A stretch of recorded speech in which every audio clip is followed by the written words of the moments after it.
Queen Elizabeth National Park, the crown jewel of Wild Uganda.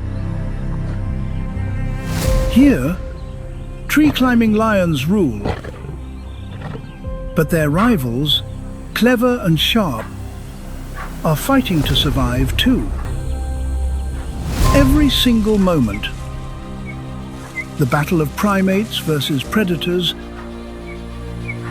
How will it end? Find out right here.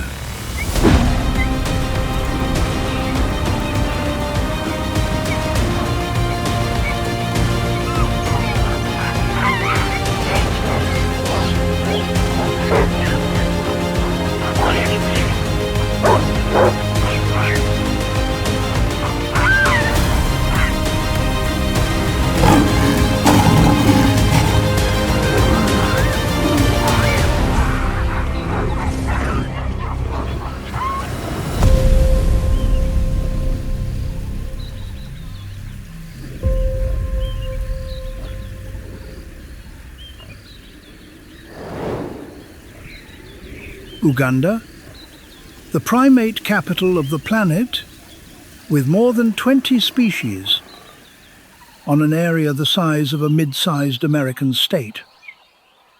40 million years of evolution have piled up in one place. Zuka, a 54-kilogram male olive baboon, is about to do what no one has ever seen. And Tamu, a lioness, has just found the edge that all but guarantees her the win.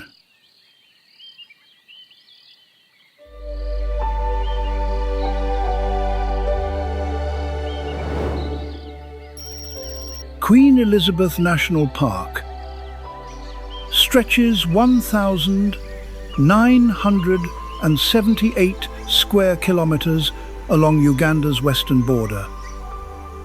But size is not what makes this place unusual. Nowhere else in Africa do four distinct ecosystems meet within a single boundary.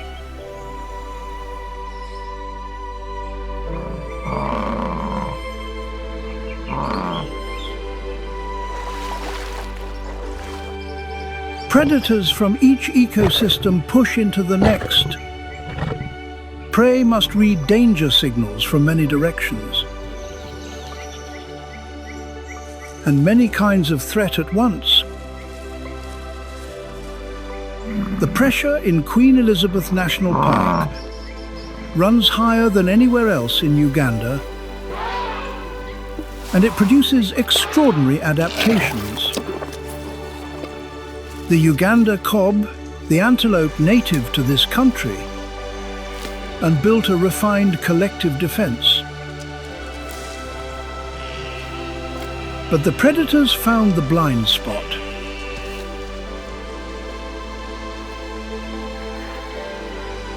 At Ishasha, in the south of Queen Elizabeth National Park, a lion pride has rewritten the survival equation for every species within their range. This is the world Zuka has to live in.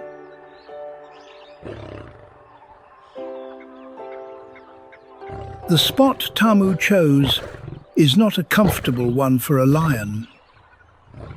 The candelabra tree carries toxic sap and a spined trunk, but its branches are strong enough to hold a lion's solid body, and it grows at a height where the prey's warning system stops working.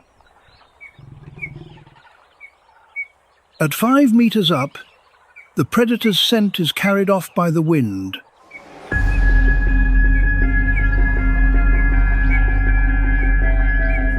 The cob herd below the tree is completely blind.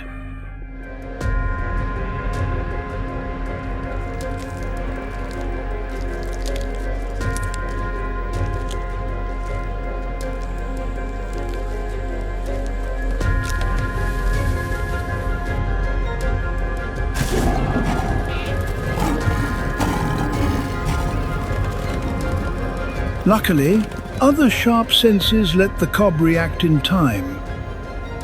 As for the lion, this new hunting method may not be for them.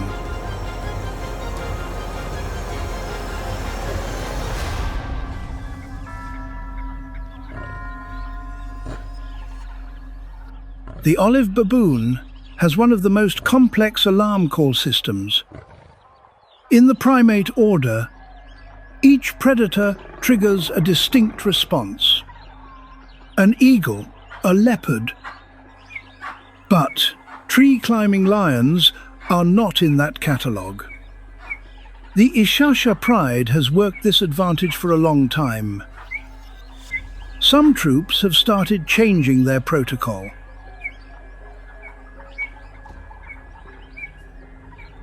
They move in sync, in numbers large enough to break the ambush advantage of a predator overhead. Even so, this only cuts the losses. It does not reverse the equation. Most of the troop watches to avoid. Zuka watched, and he understands the lions of this land. Tamu is no anonymous lion, and Zuka will push that learning further. The goal is to flip the situation.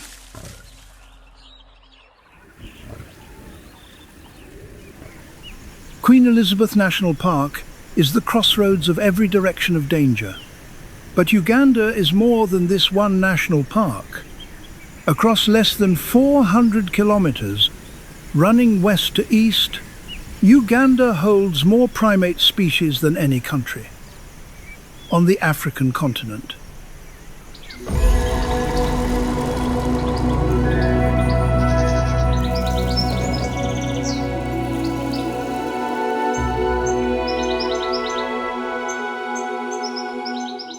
More than 20 species,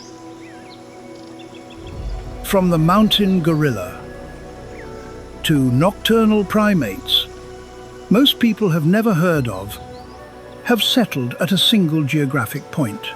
Windy impenetrable forest is the first direction. 310 square kilometers of forest in southwestern Uganda hold more than 459 mountain gorillas, roughly half the entire population of the species on the planet. Bwindi is dense enough, steep enough, and remote enough that no commercial hunter can reach it.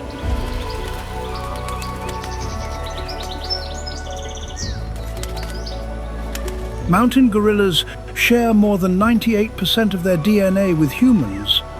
This animal shows social cognition, once thought to be uniquely human, such as individual recognition or social power structures.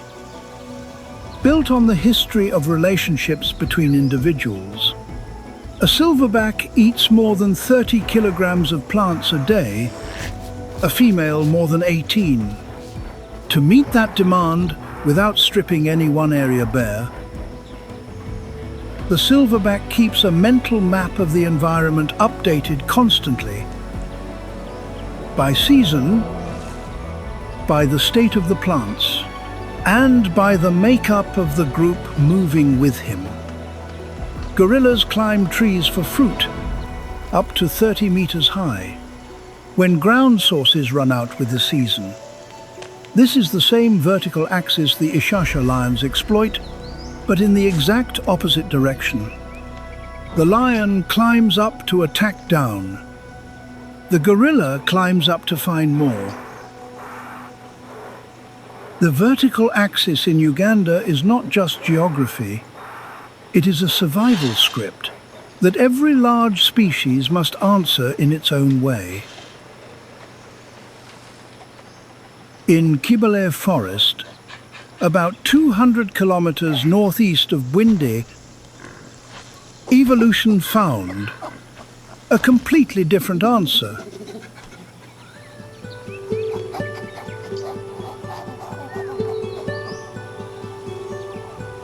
The chimpanzee bets on the social network. The Kibale chimpanzee population has grown from 3,300 inches, 1,997, to more than 5,000 today. This is one of the few recorded cases of a recovering primate population this century. That recovery came from reduced hunting pressure and habitat restored year by year. Kibale is a rare conservation signal, a population that is rising rather than shrinking. Male chimpanzees have been recorded adopting and caring for unrelated young, a behavior extremely rare among animals. But within a chimpanzee's long-term social network, caring for an individual outside the bloodline is an investment in social standing. The chimpanzee does not act on feeling alone, but on complex social calculation. Chimpanzees organize hunts by assigned roles, including individuals who block the escape, who chase, and who ambush.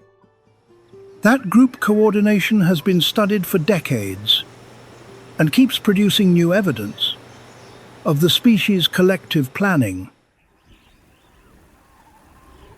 The gorilla bets on size, the chimpanzee bets on the network. The olive baboon bets on flexibility. The olive baboon is the most widely ranging primate in Africa.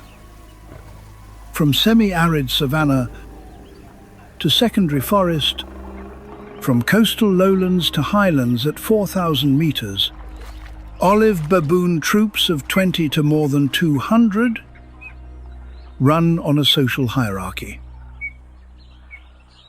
that every member has to track and navigate daily.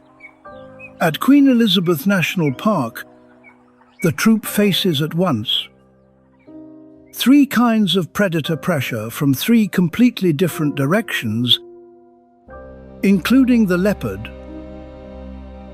which hunts at night and uses trees for cover, the lion, which hunts by day and uses height as its attack edge, and the crowned eagle, which strikes from the air with enough grip force to seriously injure a small primate. No direction is completely safe. The olive baboon has built an alarm call system that tells predators apart by specific sound, like a bark for the eagle, different from a grunt for a leopard or lion on the ground. Each signal triggers a group response, tuned to the right kind of threat.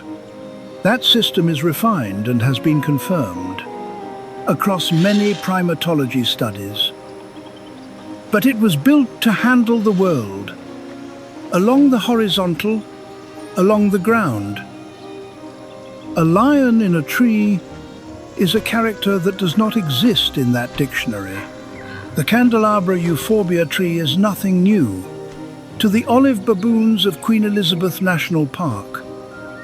Baboons have been recorded climbing and working the branches of the candelabra euphorbia as a food source for generations.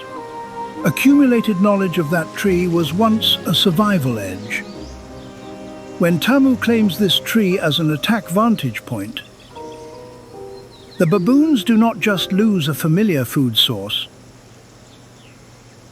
They lose a safe reference point in the survival map, coded over generations, and it turns into a source of danger. The troop's reflexes have no fitting answer for.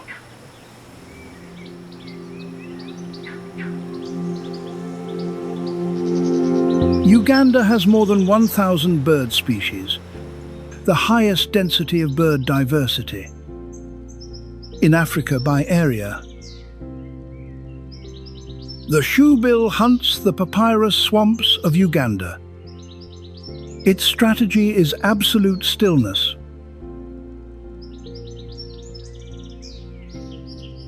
The African fish eagle at the Kazinga Channel works the vertical axis in the opposite direction.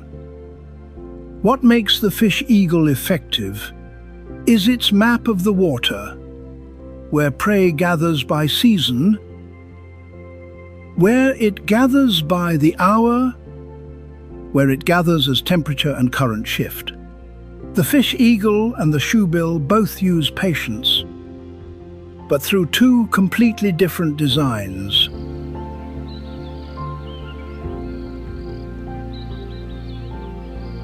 The grey-crowned crane appears on Uganda's national flag and on the grasslands of Queen Elizabeth National Park every morning. The bird a nation chooses for its flag often reflects something about how that nation understands itself. Uganda chose the crowned crane because it lives in every kind of terrain. Uganda holds savanna, forest border, grassland, riverbank, and because it's calm in all conditions, is the image Ugandans want tied to their identity. The diversity of Uganda's primates is proof of the many different ways to adapt to nature. When the environment is pushed to its limit, where dry cliffs replace dense forest and resources become scarce, the mantle baboon has raised the idea of alliance into the ultimate survival strategy. Assimilation.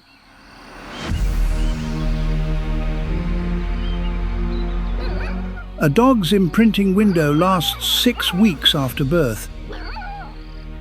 During that window, the puppy's brain is building its map of species recognition. After 6 weeks, that map closes for good. The baboon is not choosing at random. They know that window exists.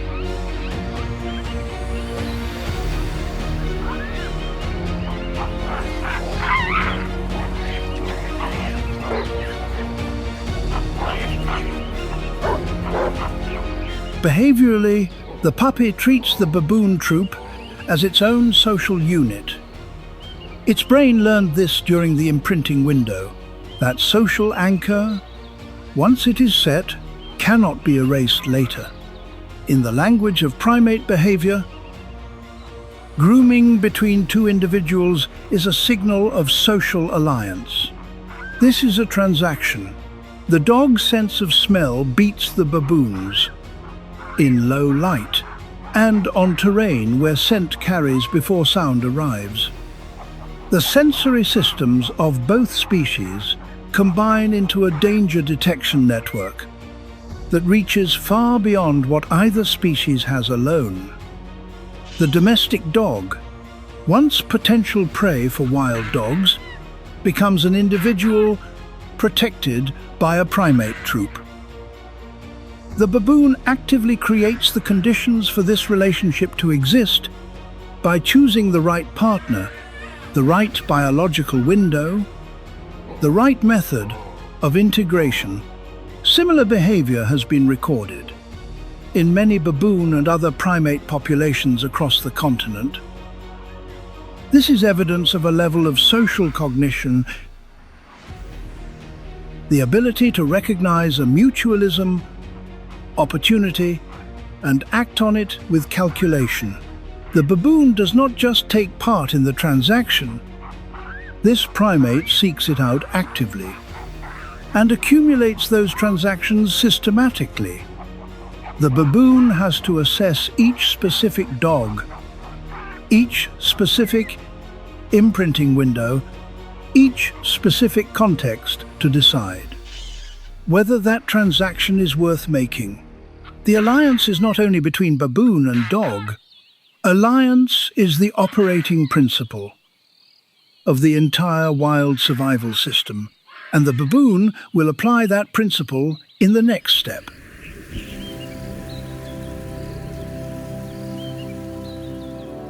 The danger in Queen Elizabeth National Park does not fall.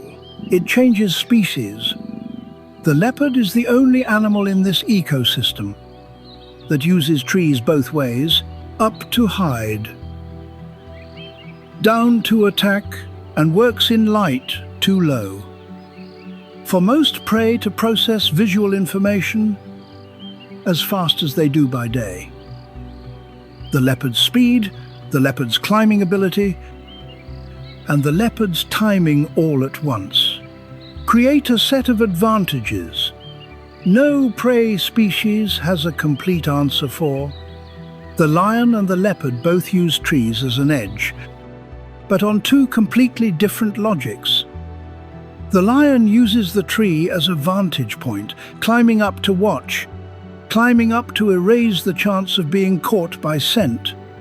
The leopard uses the tree as a hide point, lying on a branch quiet enough that prey passes below without knowing.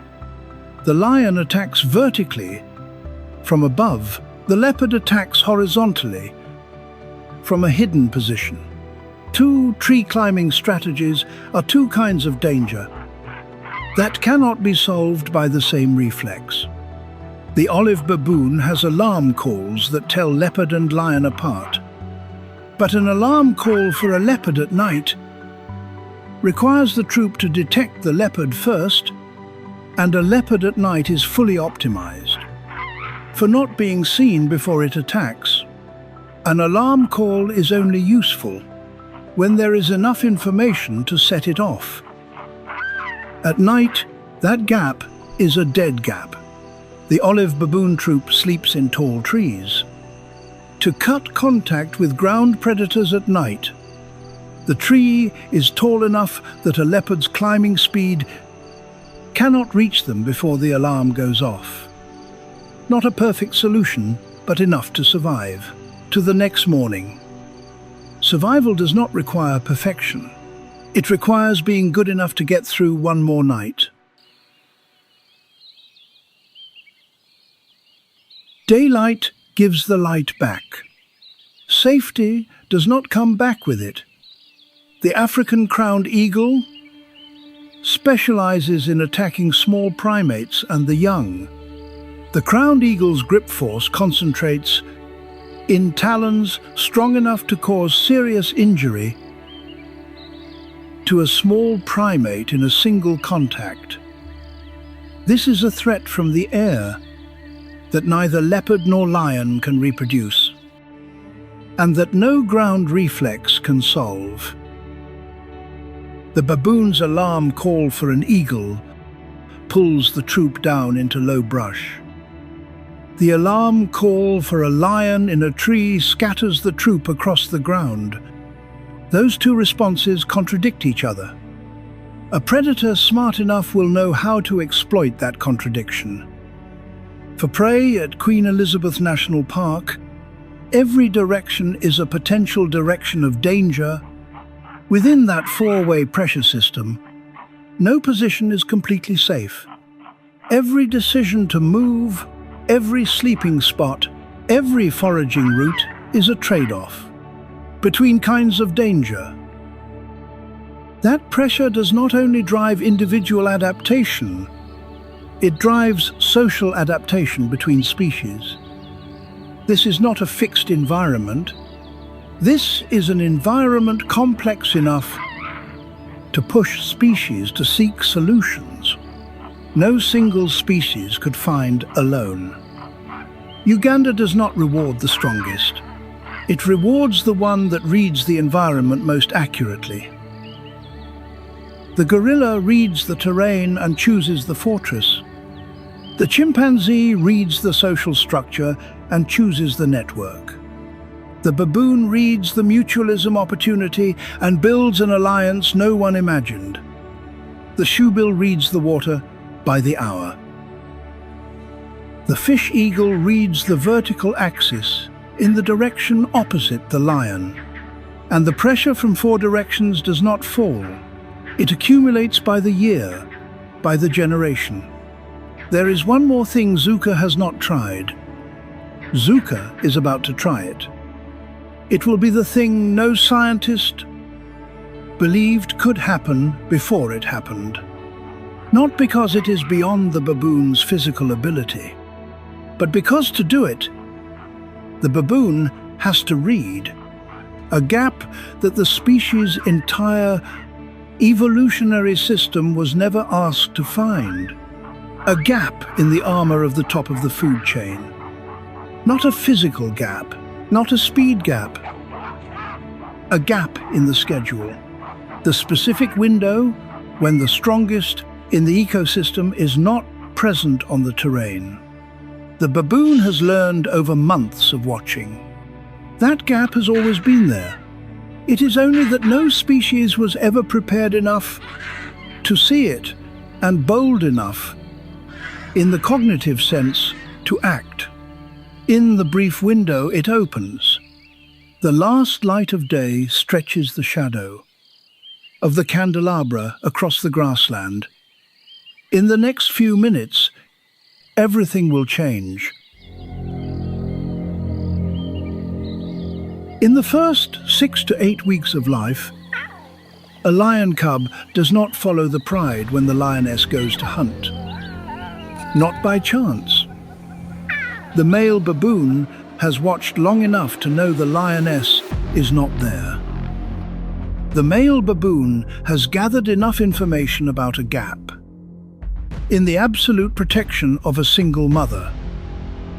An adult lioness has every physical advantage to decide the outcome against a male olive baboon.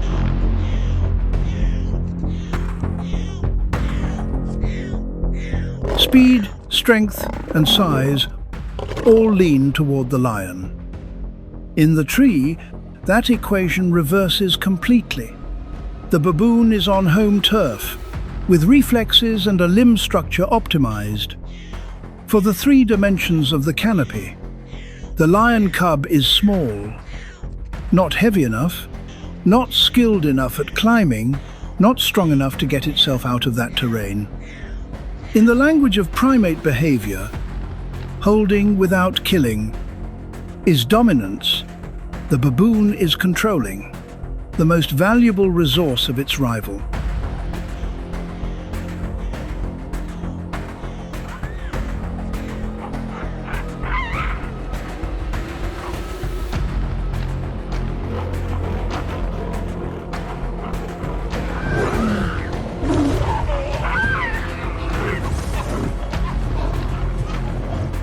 Zuka controls the board.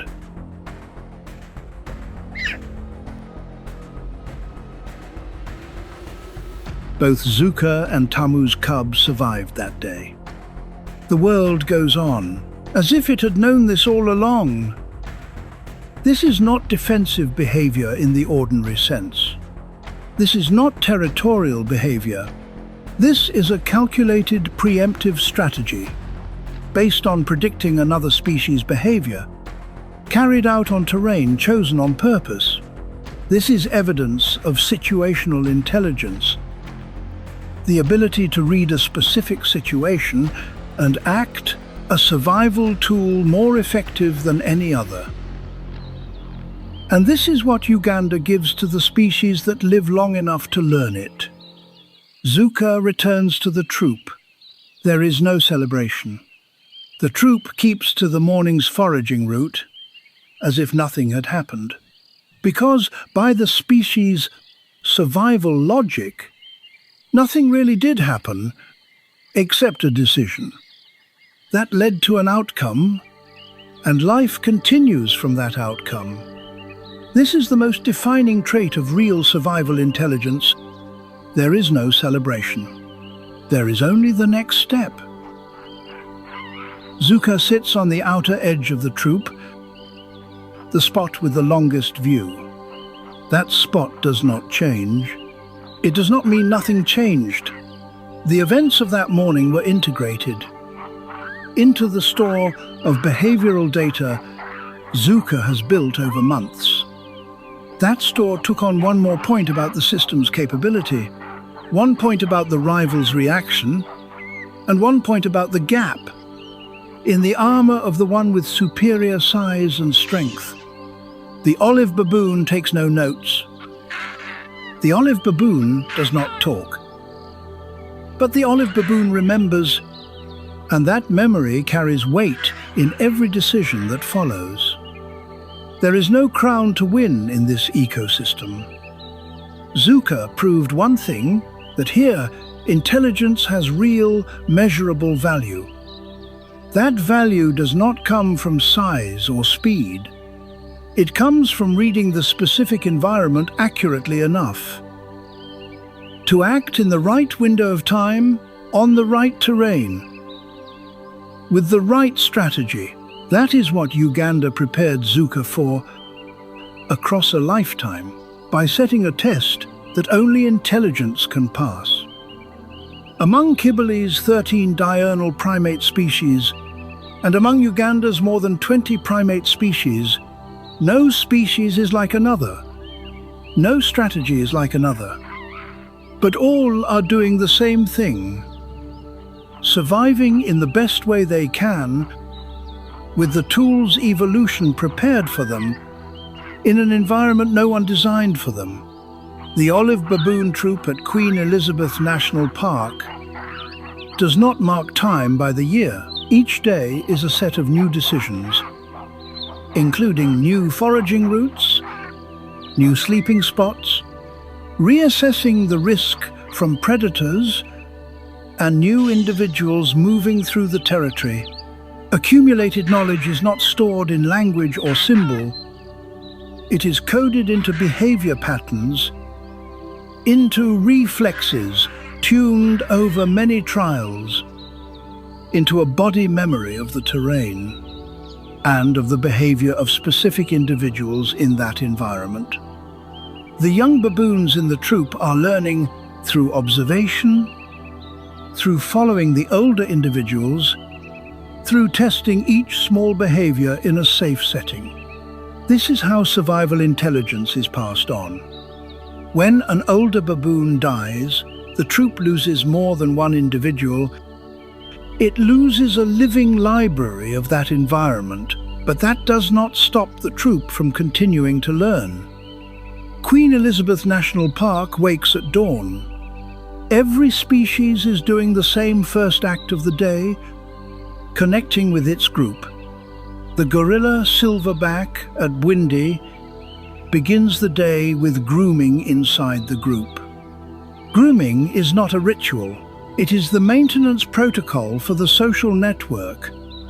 In a group where every individual depends on every other to survive, keeping that thread of connection matters more than anything. That could be filled by food. A 220 kilogram silverback with muscle mass enough to change the outcome of nearly any physical conflict in the ecosystem begins the day with silence.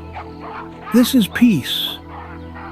At Kibale, the young chimpanzees are playing. Every fall, every gentle wrestle, every climb and drop back down is a lesson. Empathy is not uniquely human. The male chimpanzee adopting a single-parent young proved that with specific observational data. The young chimpanzees playing together are learning it every day, from the body's reaction to touching another body, from the feel of the social thread, as it is made and as it breaks. The African fish eagle at the Kazinga Channel stands on its familiar spot, a waterside branch used long enough that the talon marks are pressed into the bark. The predator repeats, because that spot has been confirmed as optimal for the purpose of hunting. Tens of thousands of Uganda kob move across the grassland, north of Queen Elizabeth National Park along the same route. The herd has travelled for generations. The kob move together, ears up, eyes scanning, the sensory system running at a constant baseline. Tamu lies on the candelabra branch, an ordinary morning like any other. Tamu keeps nothing special from that morning. The order of the pride does not change. Life goes on. It does not mean Tamu lost. It means Tamu is doing exactly what evolution prepared her for. And what evolution prepared for Tamu is enough to survive in most situations. But most is not all. In the western lowlands of Uganda, female elephants move along a route, passed from mother to daughter over many generations. That route is knowledge learned and passed on, and confirmed on every journey. In the volcanic caves of Mount Elgon, the female elephants lead their herd into complete darkness. They come to lick mineral salt from the rock walls. This is a mineral need the grassland does not supply enough of. Mount Elgon is the oldest extinct volcano in East Africa, at least 24 million years old. Its caves formed from cooled lava, leaving mineral-rich walls the outside world does not have. The elephants found those caves and have remembered the way there across thousands of years. In the complete darkness of the ancient volcanic cave, the elephants move by memory, the memory of the body, the memory of the legs that know every ridge and dip of the rock, the memory of the trunk that knows the way in windless air. This world has no simple apex predator. Every species has one above and one below. And even the top of the food chain is prey to circumstance, to the environment, to the days when the cost equation leans the wrong way. A lion on a candelabra is the top of the food chain until a baboon understands the terrain better than the lion. The baboon is the most flexible until a crowned eagle comes in. From an angle outside the alarm call dictionary, the elephant is the largest. But the elephant needs minerals and can only get them from caves. The elephant has to learn the way to over generations. The primate has learned to navigate all of that by reading it, to find a way through in each specific situation. And the world goes on. Even as it changes, the species living in it are adapting. The shoebills in the Murchison marshes are still hunting. Every stretch of standing motionless, sometimes for hours, is a stretch of the nervous system processing information without pause. The movement of prey below the water tells the shoebill the fish activity by the hour. Stillness is a state of high-intensity information processing in a body that shows nothing on the outside. And everywhere in this ecosystem, relationships are being set, maintained, reassessed, and sometimes broken. Uganda is a network of continuous interaction, a system where each species is a node, and each behavior is a thread. And every day the system runs in a configuration slightly different from yesterday. The grey-crowned crane, Uganda's national bird, moves in pairs across the grassland, its gold crest catching the early light. Uganda is the fullest answer Africa has to the question, how much can one ecosystem hold at once? And the answer is more than we can count, more complex than we can model, and more important than we can realize until some of it begins to disappear. Thousands of snares are set each year in and around the buffer zone of Queen Elizabeth National Park. Ranger teams collect thousands of snares each year, but cannot keep pace with the rate they are set. Every snare collected is a gap closed by a human decision. That is both hope and responsibility. In 1980, the elephant population at Queen Elizabeth National Park was nearly wiped out. War and large-scale poaching drove the numbers down to a level many ecologists called the point of no return. The ecosystem cannot run right without elephants, and the elephants could not recover alone. Today, about 5,000 elephants live in Uganda. That population recovered thanks to a human decision, to protect it and let nature do the rest. 40 years. A part of one human lifetime. Enough time for a species near extinction to recover to ecological function. An ecosystem can recover. If humans let it recover, the baboon's enemy is not the lion. The baboon's enemy is a strand of snare wire. It is the cleared field. It is the new road cut across the territory. The troop has used for generations. Under the constant pressure bearing down on the environment and the animals, conservation decisions have to be made without pause. This is the greatest battle in Uganda. Humans are the variable that decides the outcome. Ecotourism in Uganda brings in revenue every year. About 80% of that revenue is tied directly to the protected areas, including the Bwindi forest with its gorillas. In 1981, the mountain gorilla population was estimated at 254 individuals left. Many conservationists called this the danger zone near extinction. Years later, that number passed 1,000 individuals, nearly 4 times as many.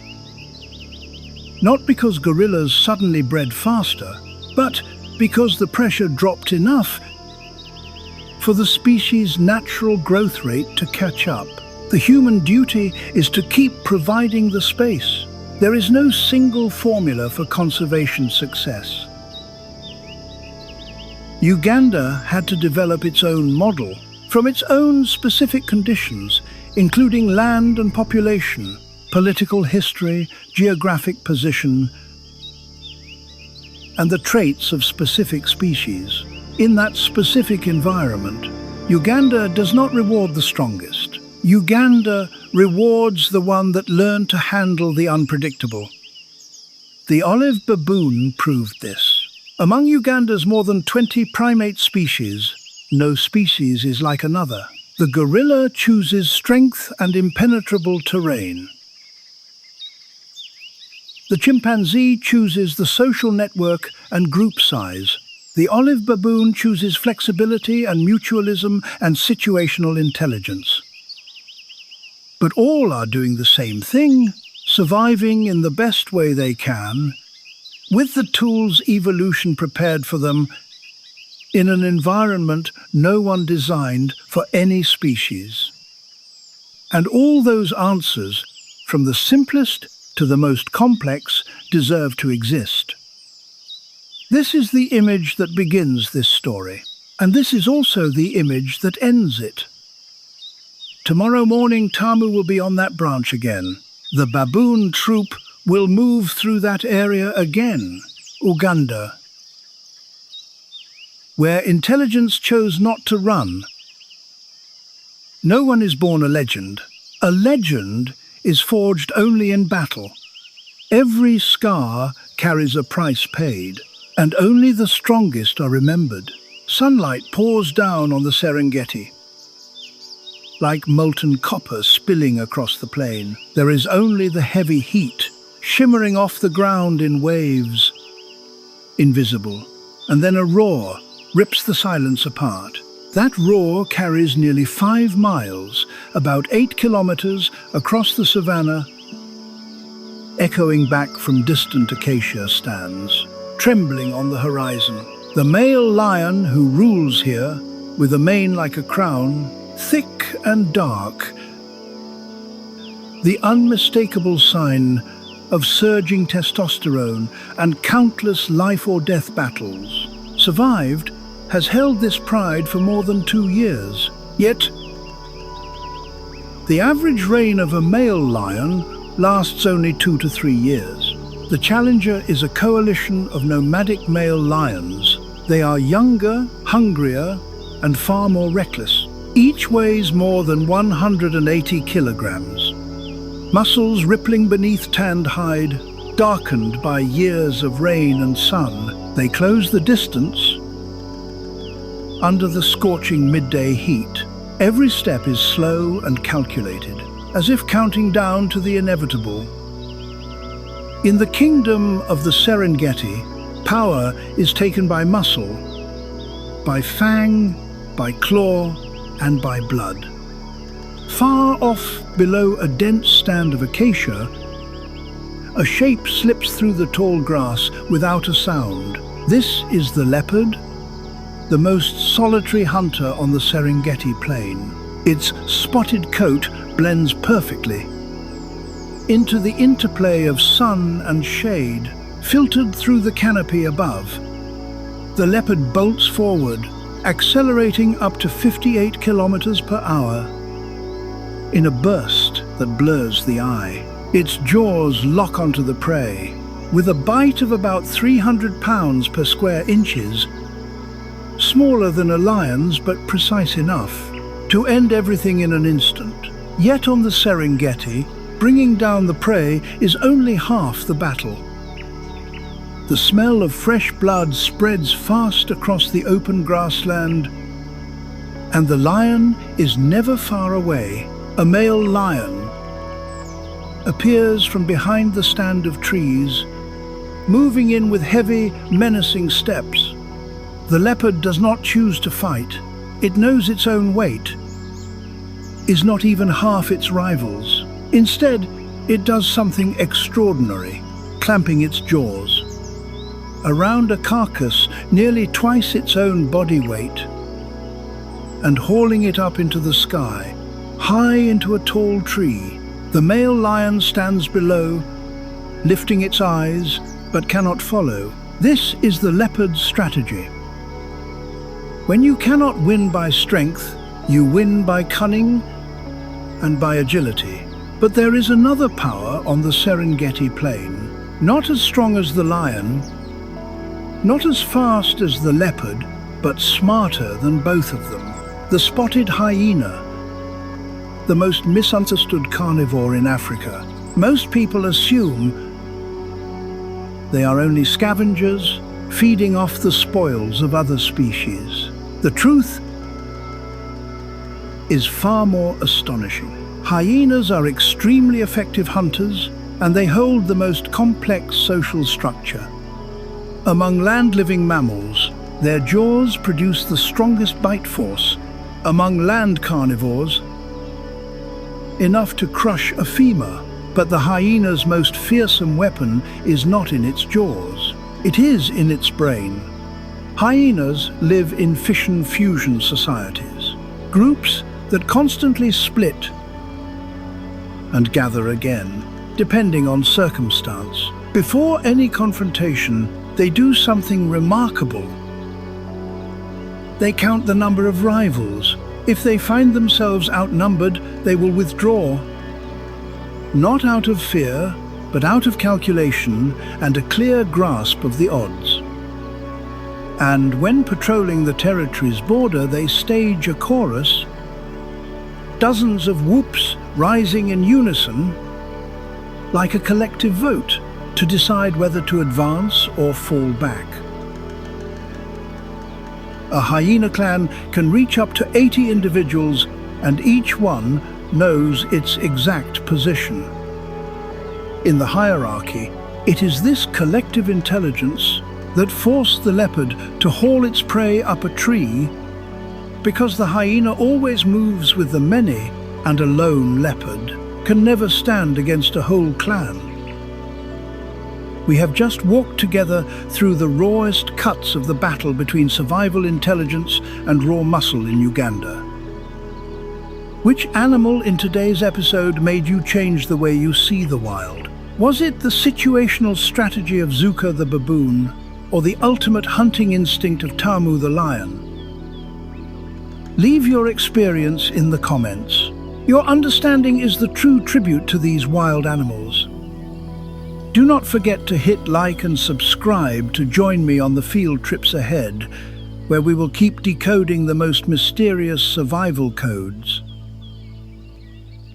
And if you want to explore more wild animals, keep watching at Win or Die. Full episode, Deadliest Battles for Survival or Lion Attack, the Mapogo Battle for Survival.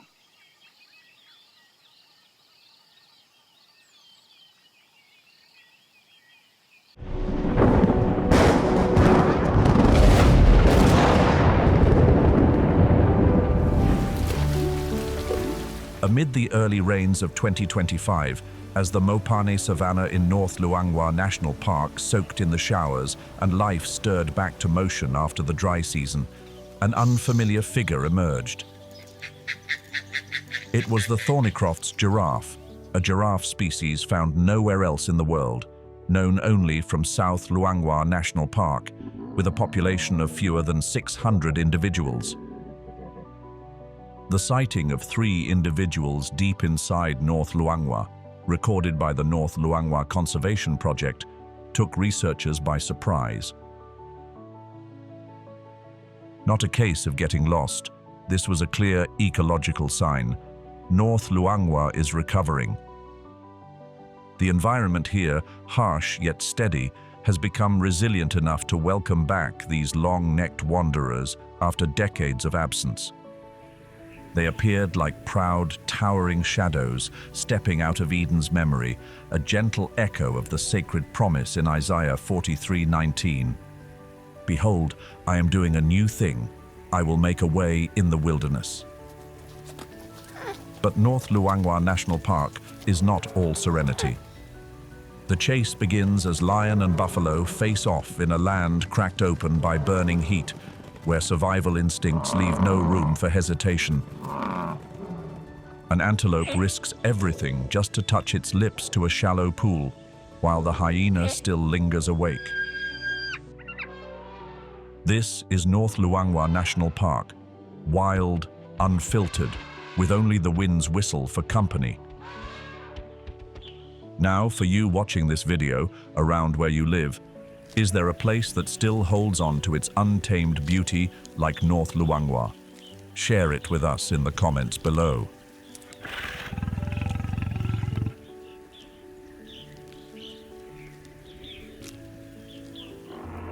As the rainy season fades, North Luangwa enters the dry season with an unusual beauty, quiet, harsh, and deeply captivating. The skies turn clear and unbroken, with almost zero rainfall from May through October. Daytime temperatures range from 25 to 35 degrees Celsius, reaching up to 40 degrees Celsius during drought years. But on June and July nights, the air turns crisp, with temperatures dipping below 10 degrees Celsius.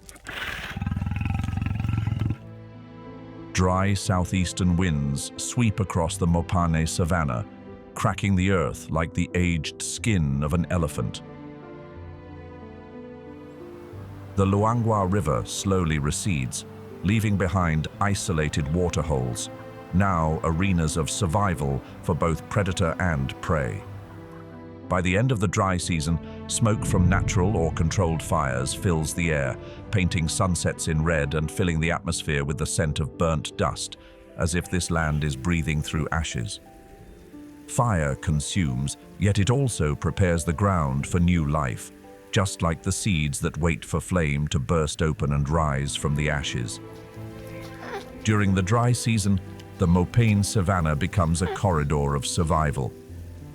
This is the most distinctive ecological zone of the Luangwa Valley, covering much of the lowland area of North Luangwa National Park. Many animal species gather around the remaining waterholes, while predators lurk in the shadows, using the open terrain and low shrubs to ambush their prey.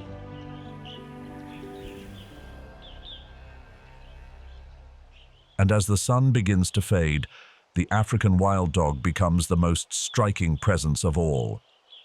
In the parched Mopane Savannah of North Luangwa, they appear like long-distance warriors, resilient and masterfully coordinated.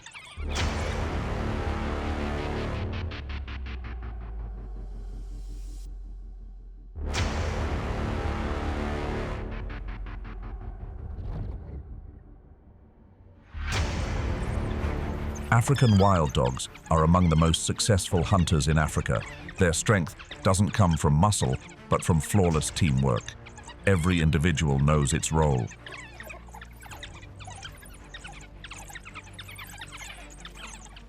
During the dry season, when visibility opens up and shrubs grow low, They use the open terrain to surround and drive their prey into well-calculated dead ends. Packs usually hunt at dawn or in the late afternoon when the heat has eased and prey is most exhausted. Once they lock onto a target, they don't give up.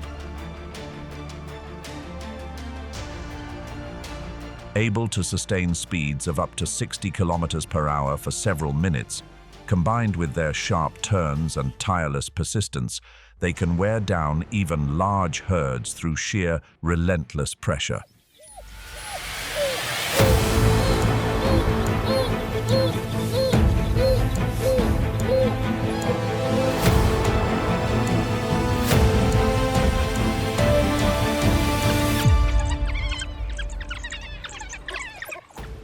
African wild dogs don't need to drink water as often as many other animals. They get most of their hydration from the organs and blood of their prey, which contains 70 to 80% water. When they do drink, it's usually early in the morning or late in the day, when temperatures are cooler and there's less risk of running into rivals. They move in packs to waterholes, always leaving a few on guard while the others lower their heads to drink, quickly, cautiously, and then they move on. When not hunting, they divide responsibilities, finding waterholes, guarding pups, and watching over their territory. Despite the dry conditions, they are not just surviving, they're thriving. But that's not the case everywhere. Across Africa, the African wild dog population is critically low. Fewer than 6,600 individuals remain, with fewer than 1,400 mature adults. Classified as endangered by the International Union for Conservation of Nature, this elite wild canine faces a fragile future.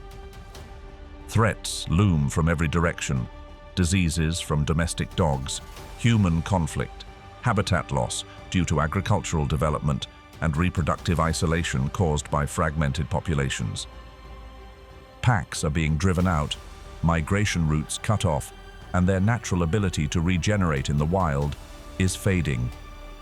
Amid these growing challenges, North Luangwa stands as one of their last strongholds. North Luangwa remains a quiet fortress, where wild dog populations are strictly protected, living within an untouched wilderness and maintaining their complex social structure. It is now home to one of Zambia's largest populations of African wild dogs, second only to its neighbor, South Luangwa. Here, the North Luangwa Conservation Program, in partnership with international organizations and the Zambian Carnivore Program, has launched rescue initiatives. These efforts help establish continuous habitat corridors, monitor each wild dog pack, and prevent disease through vaccination and genetic tracking. Equally important, community education around the park has significantly reduced conflict between people and wildlife. One of the key reasons leopards must haul their prey into trees quickly is the presence of spotted hyena clans, famous for stealing kills and ready to take action at any moment. But in the dry Mopane savanna of North Luangwa, the spotted hyena asserts its role as a formidable predator, not merely the thief it's so often mistaken for.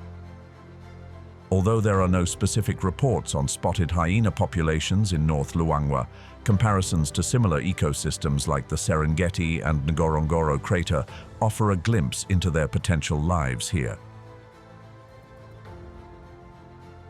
Contrary to the common misconception that spotted hyenas are mainly scavengers, they are actually highly skilled hunters.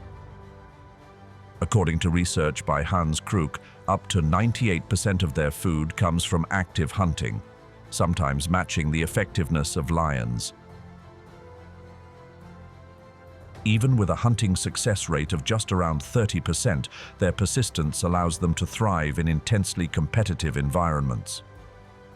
Spotted hyenas live within a matriarchal social structure, led by older females, which enhances group hunting efficiency. They often form large clans of 20 to 80 individuals, with a complex social hierarchy similar to that of Cercopithecine monkeys, providing strong support for coordinated hunting and territory defense. Hunting typically takes place during nighttime and the early morning hours. When the air is cool and low, dry grass makes it easier to approach prey. They reach average chase speeds of 50 to 60 kilometers per hour, sustained for up to 5 minutes, long enough to bring down prey before losing momentum. The hyena's jaw has been compared to a steel clamp, with a bite force among the strongest in the Hyenidae family, up to 4,500 newtons. This immense power allows it to crush even the largest bones from giraffes or buffalo.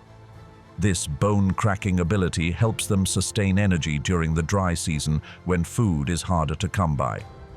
In North Luangwa, spotted hyenas also serve as nature's cleanup crew, consuming every remaining scrap and playing a key role in the natural cycle. As water becomes scarce during the dry season, spotted hyena clans gather near isolated waterholes, hotspots that also attract herbivores, turning into communal feeding grounds. What's notable is that when they lose a hard-earned catch to stronger individuals, hyenas often regroup and reclaim it through sheer numbers and persistence, their skill and coordination often surpassing that of solitary predators like the leopard.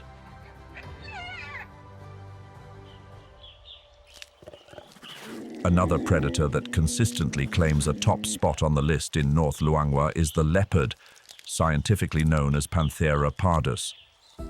With a sleek, agile body and a rosette-patterned coat that nearly disappears under the dappled sunlight filtering through the canopy, it takes full advantage of the few remaining shadows in this landscape to approach its prey.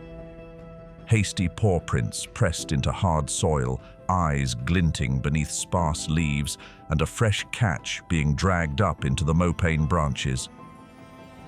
A familiar tactic, but one that never loses its edge. In a land where lion and spotted hyena hunt the same targets, stashing a meal in the trees is a matter of survival for the leopard. What's remarkable is that they can haul prey twice their body weight up into tall, sloping branches, a feat of stamina and precision. There isn't much shade to rest in, and even fewer open water sources. But the leopard doesn't need that. It gets most of its water intake from its prey, a trait that allows this big cat to remain steady amid the dry, rugged mopane landscape. The remaining waterholes lie deep among rock outcrops or beneath shadowed mopane hollows. These are also where antelope and warthog often gather, creating quiet but promising hunting grounds. The leopard usually strikes from higher ground or through dense cover, timing its approach at dawn or dusk, when light is low and its prey's senses are dulled. After a lightning-fast pounce, reaching speeds of 36 to 58 kilometers per hour, it drags the carcass away from the scene, vanishing as if it were never there.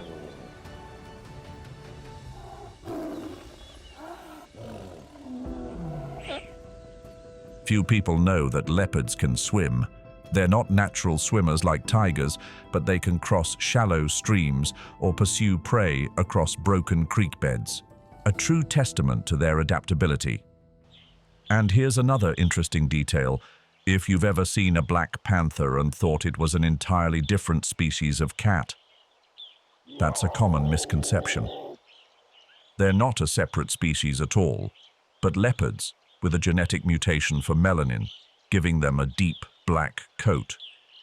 In low light, if you look closely, you can still make out the ghostly rosette patterns faintly visible on their dark fur, like a living shadow gliding through the forest, both familiar and mysterious. Standing out against the grassland backdrop, the Cookson's wildebeest moves steadily forward, each step echoing a rhythm of survival woven deep into its lifeblood.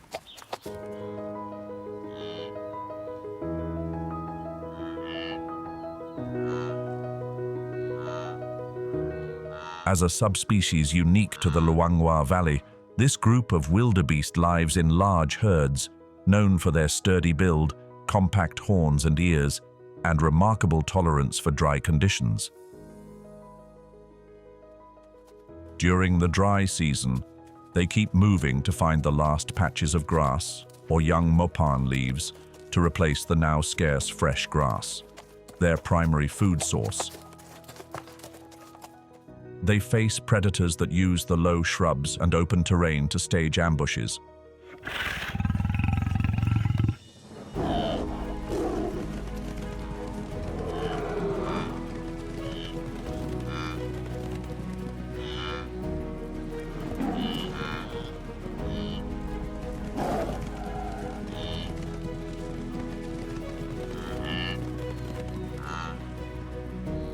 To stay safe, they stick close in large numbers, stay constantly alert, lower their heads, clash horns with would-be hunters, and shield their calves in a tight circle, a survival tactic that works. This population shows extraordinary endurance. They can travel hundreds of kilometers and climb rugged slopes in search of food and water, a rare feat among wildebeest subspecies. When the rains return, mothers quickly give birth after about 8.5 months of pregnancy, following the same reproductive strategy as blue wildebeest.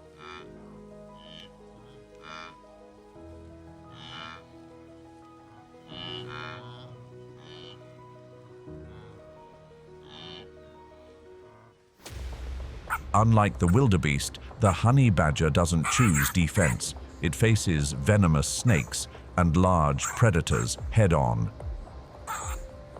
When dust coats the ground and grass disappears, it still hunts alone, weaving through dry thickets with a low, solid gait and sharp, alert eyes. What makes this small creature stand out is its almost unbelievable boldness. Measuring just about 70 centimeters in length and weighing under 12 kilograms, it carries a fearless spirit that even larger predators approach with caution. If you believe size determines dominance, the honey badger will make you think again. When faced with bigger hunters, it doesn't run. Instead, it turns around, growls, and lunges straight at its opponent's face or legs. Its secret lies in its thick, loose skin, allowing it to twist and counter even when pinned down. Its strong jaws can pierce through tough hides, and the scent gland at its rear can send any challenger retreating. But more remarkable still is its resistance to snake venom. The honey badger's body has a unique mutation in the nicotinic acetylcholine receptor, the very receptor snake venom targets to paralyze the nervous system. This mutation changes the shape of the receptor, preventing venom from dangerous snakes like the puff adder or cobra from binding effectively. So, even after being bitten, the honey badger may pass out for a few hours, then wake up, get back on its feet, and resume the hunt. But the honey badger isn't just a master of defense. It's a bold, opportunistic hunter, digging into hard soil, raiding insect nests, crunching small bones, cracking open rodent shells, and even devouring beehives, unfazed by stings. Some individuals have even been observed trailing leopard tracks, waiting for leftovers.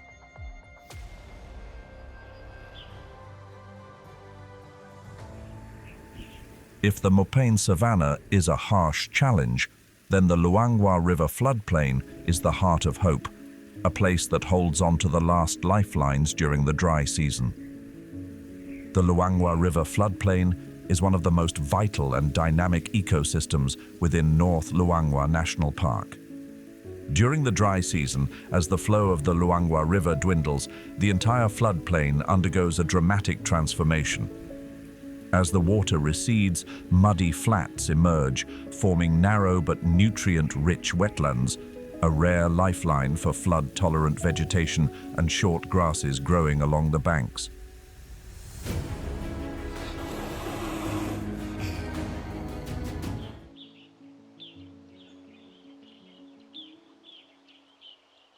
A giant cat, Reigning at the top of the ecosystem, the lion is preparing to enter the dry season's battle for survival.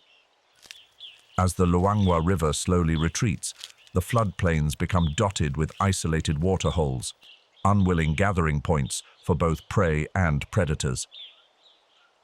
And in this setting, the lion takes center stage in the entire biological chain. Unlike other big cats like the leopard or cheetah, the lion, scientifically known as Panthera leo, is the only one that lives in tightly knit social groups, with each individual holding a defined role. Lionesses are in charge of hunting, working together in a fan-like formation to surround their target, often large mammals. They are smaller, faster, and better positioned for coordinated group chases. Male lions, though larger and more powerful, spend most of their time defending territory and protecting the pride, especially the young. In the harsh dry season, where low grass and leafless trees create clear sightlines, lions make full use of shadows and riverbank ridges for ambush, turning the floodplain into an ideal hunting stage. Most hunts take place at dawn or dusk to avoid the daytime heat that can reach up to 35 degrees Celsius. Each hunt lasts just a few minutes, but is carefully planned. When the prey is taken down, the male eats first, regardless of the lioness's efforts, reflecting the species' distinct social hierarchy. Throughout the dry season, lion prides also claim waterholes to survive and to control prey migration, a form of ecological dominance. Their presence even forces herbivores to adjust their movement and feeding patterns, indirectly helping preserve the riverside vegetation structure. According to 2024 data from the Zambian Carnivore Program, North Luangwa has one of the highest lion densities in Zambia, with over 8 individuals per 100 square kilometers. This impressive density indicates a strong enough ecosystem to support a top-tier predator. Lions are also known for a unique behavior: roaring together, a synchronized call that strengthens social bonds and asserts territorial claim. In the dry floodplain, that roar can echo up to 8 kilometers, a silent message. This territory is not easily taken. In this unforgiving land, the lion is not just a predator. It is a symbol of power, discipline, and order. These traits are what keep them firmly at the top of the ecological pyramid during the searing dry season in North Luangwa.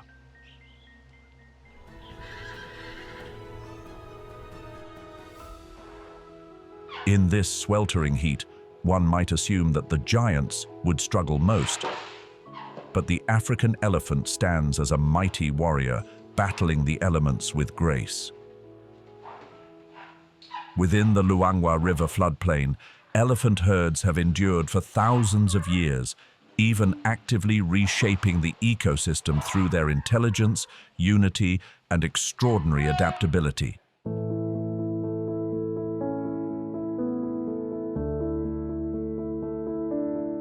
This species exhibits a classic matriarchal social structure, with each herd led by an older female. Her leadership isn't based on strength, but on spatial memory and decision-making skills, crucial factors in guiding the herd through the harsh, dry season.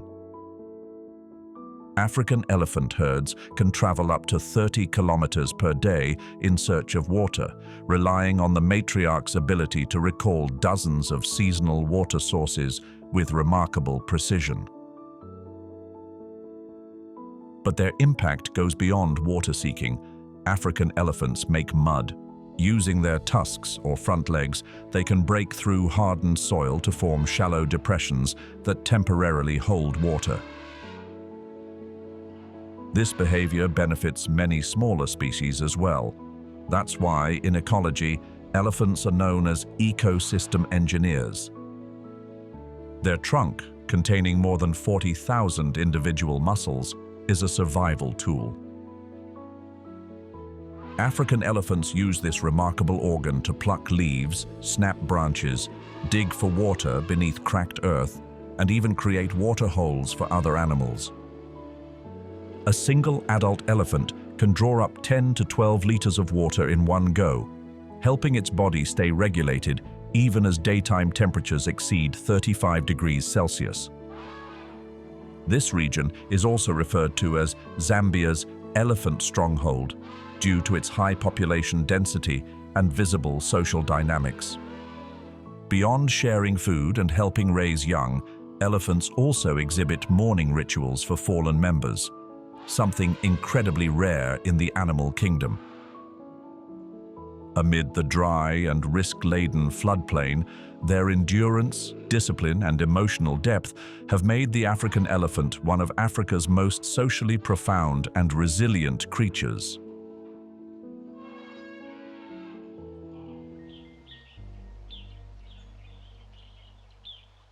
The dry season brings about a synchronized rhythm among many animal species, and Crochet's zebra also rises early to begin its daily journey of survival.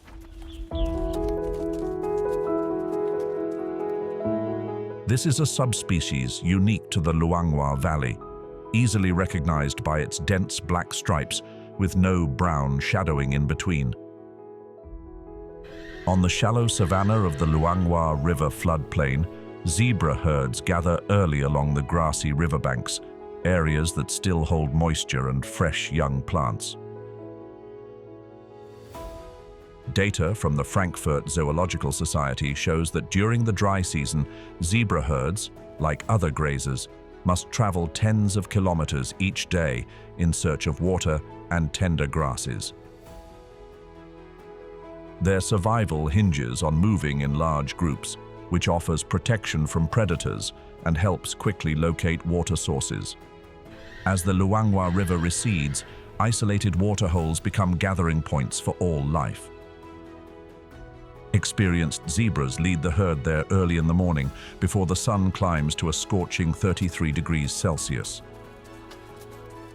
This timing allows them to drink sufficiently and feed on moisture-rich grasses, minimizing the need to travel further during the heat of the day.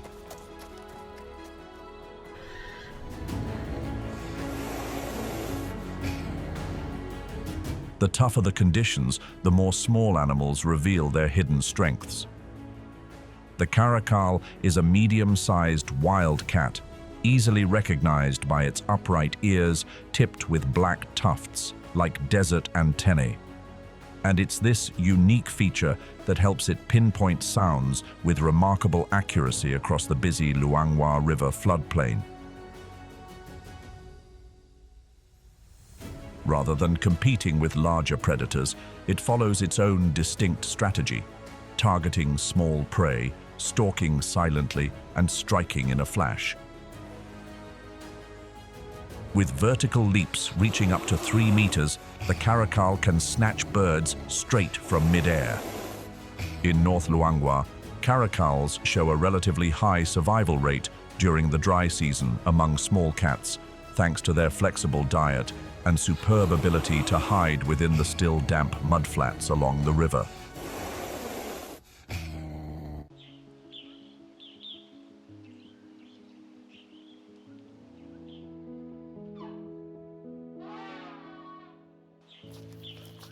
Also a large animal that prefers to keep a low profile near swamps and cool mudflats, the African buffalo often uses these spots to regulate body temperature and fend off insects and parasites.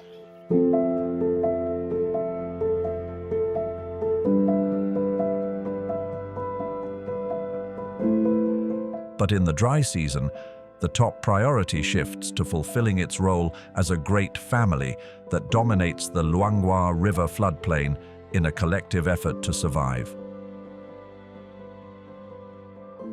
Buffalo herds can reach into the hundreds, gathering around isolated waterholes, where the remaining water becomes vital during this parched season.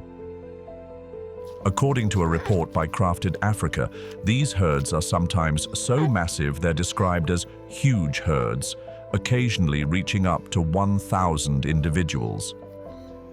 During the dry months, when daytime temperatures soar to 35 degrees Celsius with no rain, African buffaloes depend mainly on riverside grasses and moist mudflats for grazing and drinking. Each day, the herd moves an average of 4 to 6 kilometers, searching for food and hidden water sources within the mud, based on observed behavior from Ruaha National Park in Tanzania. Though they are prime targets for lions and other large predators, African buffaloes are far from easy prey. When cornered, the herd can form a living wall, horns raised high, ready to counter. This defensive formation is enough to make even lions think twice. African buffaloes play a key role in the upper food chain and help create focal points of life, influencing the migration habits of other grazers. As noted by an ecologist from North Luangwa Conservation in 2023, buffalo keep the floodplain from falling silent. They are the connective thread of the entire ecosystem.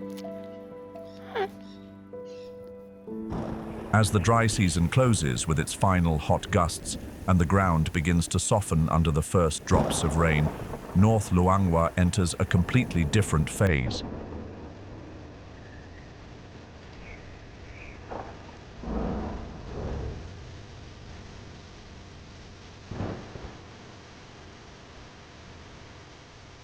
The entire land seems to awaken.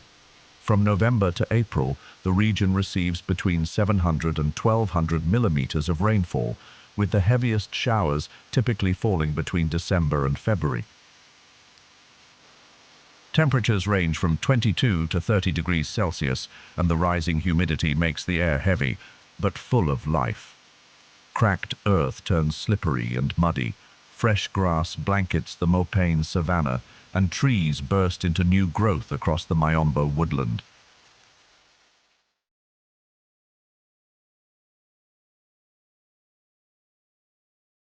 The landscape transforms in dramatic fashion. No more smoke or heavy footprints, just a brilliant green stretching all the way to the horizon. This is the season of renewal.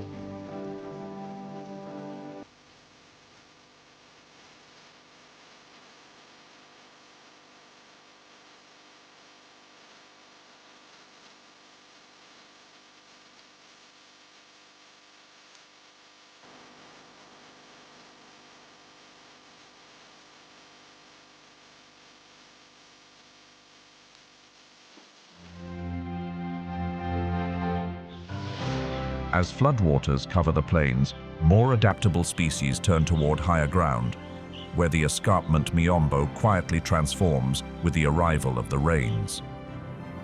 The rugged plateau edge of North Luangwa takes on an entirely new appearance when the first rains fall. Stretching across elevations from 900 to over 1,300 meters, this landscape was shaped by ancient geological faults, forming sheer cliffs and narrow valleys surrounded by the region's signature Miombo woodland. With the onset of the rainy season, the once hardened red soil is moistened, triggering a dramatic resurgence of life. As peak rainy season paints the slopes of the escarpment Miombo in lush green, troops of vervet monkeys quickly seize the opportunity to reorganize their way of life.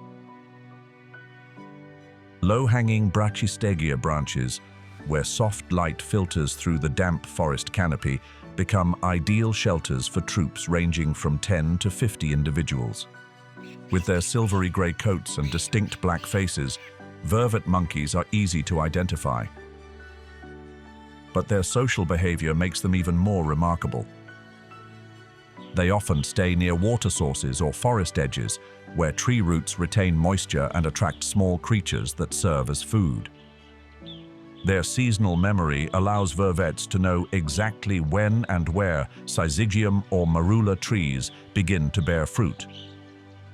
This helps them move strategically and conserve energy efficiently. Vervets possess a highly complex vocal alarm system. Each type of call alerts the group to different threats, from snakes to birds of prey. During the rainy season, when thick foliage and falling rain muffle sound, this system becomes even more vital for group safety. Though primarily fruit eaters, vervet monkeys play a key role in seed dispersal and insect control, helping to stabilize the Miombo ecosystem along the escarpment's edge.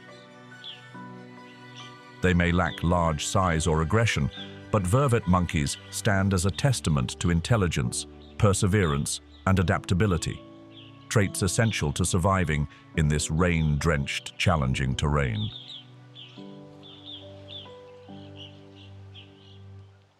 While most animals flock to the lowlands during the rainy season to enjoy the abundance of water, the roan antelope chooses a different path. It heads up into the escarpment Miombo, where the forest comes back to life and mist blankets the foothills. With a sturdy frame reaching up to 2.4 meters in length and weighing as much as 300 kilograms, this antelope is one of the largest species on the African continent.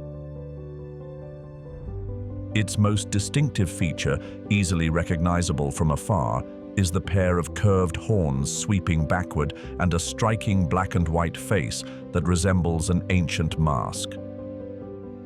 The rainy season creates ideal conditions for roan antelope to break away from larger herds and live in smaller groups of 5 to 10 individuals in open woodland. This helps reduce competition for food and avoid the high predator density of the floodplain. Abundant rainfall allows Miombo vegetation to regenerate quickly, providing tall, nutrient-rich grasses, perfect for their broad muzzle. The roan antelope's mouth structure is a key evolutionary trait that enhances its ability to adapt. Unlike many antelope species with narrow snouts, the roan antelope has a wide muzzle and strong jaws, covered by thick lips. This allows them to tear and chew coarse, tall grasses, often found in clumps along forest edges and hillsides.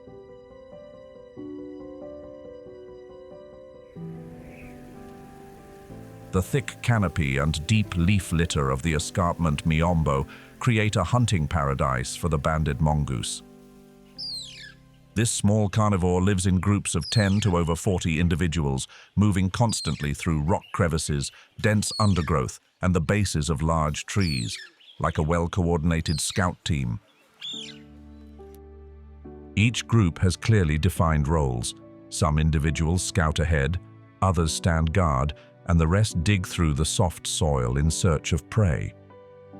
What's most remarkable is their ability to hunt snakes, including venomous species like the puff adder. When a target is spotted, the group surrounds it and uses a coordinated distraction and counter strategy to quickly subdue the prey. Rain triggers an explosion of insects and amphibians, creating a rich food supply for the banded mongoose.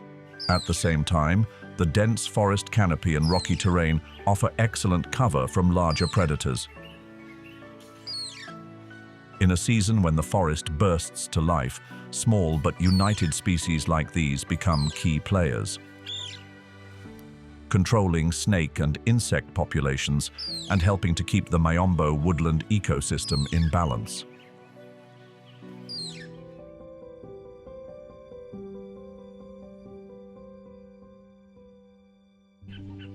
And what if we look upward, toward the towering cliffs?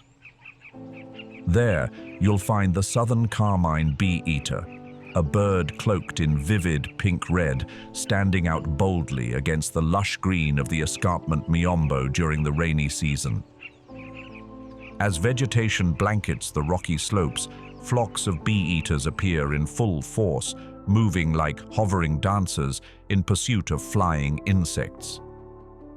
This bird is small, with a wingspan of only 30 to 35 centimeters, yet its speed and aerial agility are truly remarkable. They primarily feed on bees, butterflies, dragonflies, and other flying insects, hunting by darting from high branches or gliding low along cliff faces. One of their most distinctive behaviors is communal nesting. Dozens to hundreds of pairs dig into soft earthen banks near streams or hillsides, creating a dense network of nesting tunnels. Each burrow can reach 1 to 2 meters deep, providing protection for eggs and chicks from harsh weather and predators. The rainy season is both breeding time and a grand stage for the southern carmine bee-eater to display its beauty and its extraordinary survival skills in the heart of the wild mountain forest.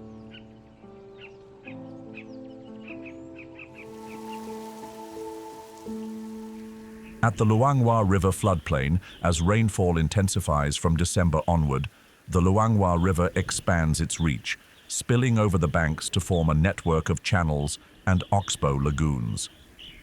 Fresh grass shoots up at an astonishing rate, partly fueled by the rich sediment deposited during each river swell.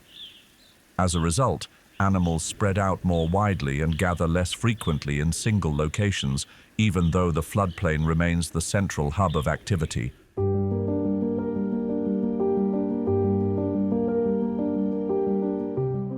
The rainy season in the Luangwa River floodplain is a time of renewal, and it is also the story of the black rhinoceros here. When the first rains fall, the ground softens and vegetation explodes into life. This is when the black rhino enters its most active phase of the year. Unlike the dry season, when they stay hidden in dense thickets to conserve moisture, the rainy season allows rhinos to expand their territory, move more freely, and graze constantly to build up energy. With softened ground, they use their horns and feet to scrape paths and trails through tall grass, both to forage and to mark territory. The behavior of rubbing horns against tree trunks is observed more frequently during the wet season, partly instinctive, partly to remove mud and debris clinging to their skin. Each individual can consume up to 50 kilograms of grass and leaves per day, helping manage vegetation and maintain the ecological balance along the riverside. Because they are solitary and extremely sensitive to sound, black rhinos often visit muddy flats and shallow waterholes in the early morning. Beyond drinking, they coat themselves in mud, which helps repel insects and cool their skin in the humid heat of the rainy season. Observations from 2024 have also recorded an increase in sightings near open clearings, reflecting their flexible behavior as young grass spreads across the floodplain. Classified as critically endangered, the black rhinoceros vanished from Zambia for nearly 2 decades. But its steady recovery in North Luangwa, the only region with a naturally regenerating population, has become a symbol of success in wildlife conservation. And now, every quiet step they take in the rainy season stands as proof that nature can heal if given the right protection, just like the original call in Genesis 2:15. The Lord God took the man and put him in the Garden of Eden to work it and take care of it, to serve and care for creation with faithful stewardship. The return of the black rhino is both a biological triumph and a powerful response to the sacred responsibility humanity was entrusted with from the beginning. In contrast, amid the flood-soaked Luangwa River floodplain, the African clawless otter appears like a graceful water dancer. Unlike ambush predators such as the Nile crocodile that lie in wait, the otter glides effortlessly, using its dexterous front paws to snatch up small fish, shrimp, and crabs. It then swims ashore, where it can eat and play at the edge of deep water and murky mud. According to a 2024 study by Stephanie Giselle Nicolaides from the University of Western Cape, otters have a rather unusual hunting method. They use their long whiskers and nimble paws to scoop prey from beneath the muddy layer, demonstrating remarkable adaptation to the rain-heavy, sediment-rich floodplain environment. This behavior is most commonly observed in the late afternoon, when competition with larger predators like leopards or crocodiles is reduced. An adult clawless otter typically lives alone, occasionally appearing in small groups of 2 to 3 during the breeding season. Thanks to excellent thermoregulation, they can swim continuously for hours in high water levels without losing body heat. Clawless otters are omnivores. Fish make up the bulk of their diet, accounting for over 60% of total biomass, according to floodplain data in Zambia. Some individuals have even been seen trailing fishermen to scavenge fish caught in nets, further evidence of their flexible foraging habits. Amid the vast waterscape, with their deliberate swimming, muddy bank foraging, and whisker-guided hunting through aquatic vegetation, the African clawless otter is a living emblem of adaptability in the Luangwa ecosystem. They may not be the strongest, but they are perfect survivors in nature's ever-changing rhythms. As the rainy season returns to North Luangwa, the Luangwa River rises and spreads into a network of winding channels and oxbow lagoons across the floodplain.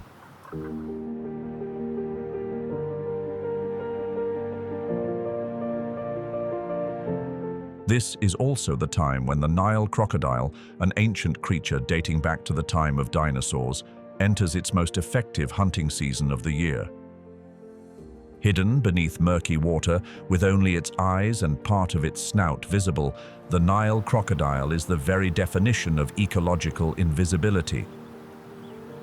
By remaining completely still, it blends seamlessly into the landscape, leaving prey unaware of the danger until it's far too late. Nile crocodiles are massive. Adult individuals average between 4 and 6 meters in length and can weigh up to 600 kilograms. But what truly sets them apart is their extraordinary bite force, 22,400 newtons, equal to over 2.2 metric tons of pressure. This is one of the strongest bite forces ever recorded in the animal kingdom, far exceeding that of lions or any other predators in North Luangwa. Their hunting strategy is based on surprise and absolute control. When prey, often fish, waterbirds, or animals coming to drink, enters range, the strike is delivered with near-instant speed. The target is then pulled into the water and subjected to a death roll, a violent spinning motion that tears flesh, breaks bones, and eliminates resistance in seconds. According to research by Vladimir Dinets at the University of Tennessee, published in Ethology, Ecology, and Evolution, Nile crocodiles do not always hunt alone. This behavior, known as temporary group coordination, has been observed during large fish runs, an extremely rare phenomenon among reptiles. In the rainy season, as prey spreads out, Nile crocodiles position themselves strategically in shallow waters, exploiting bottlenecks like narrow streams, river mouths, or muddy banks to increase hunting success.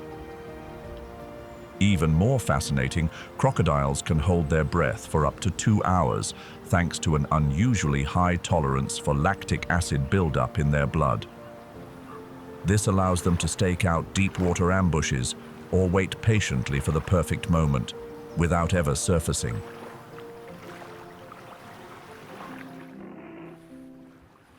Another large animal that fully comes to life during the rainy season in the Luangwa River floodplain is the hippopotamus.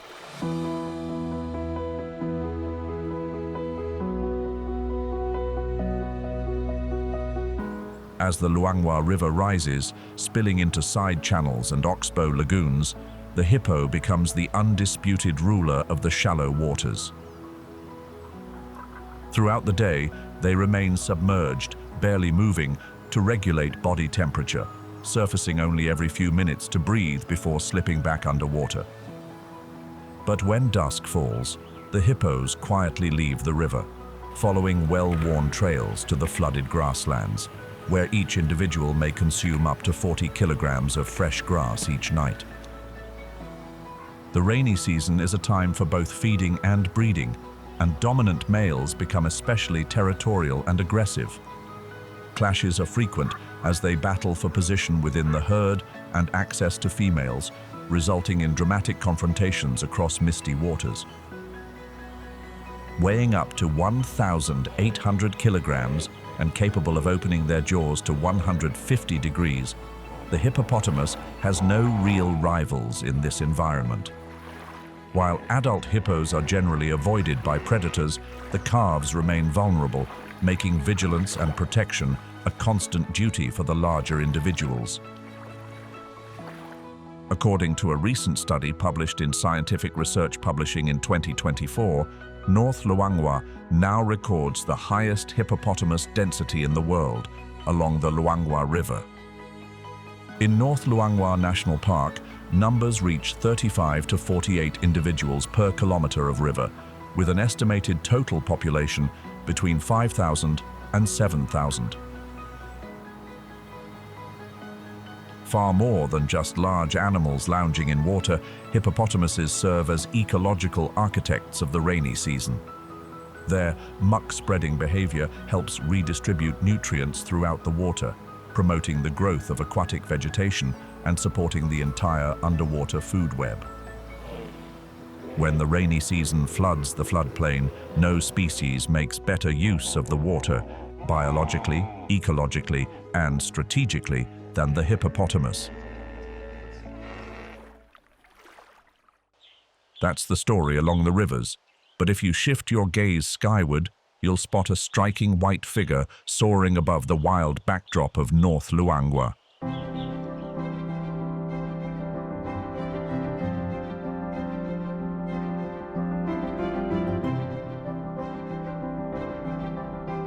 It's most likely the saddle-billed stork, with a wingspan nearing 2.7 meters and a bold contrast of black and white plumage.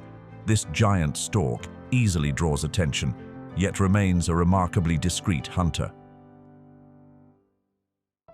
The rainy season becomes the perfect stage for the saddle-billed stork to showcase its hunting prowess.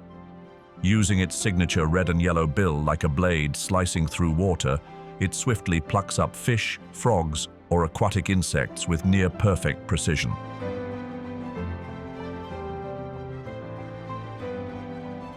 Unlike many other stork species that travel in flocks, this one lives and hunts either solo or in pairs, maintaining clear territorial boundaries.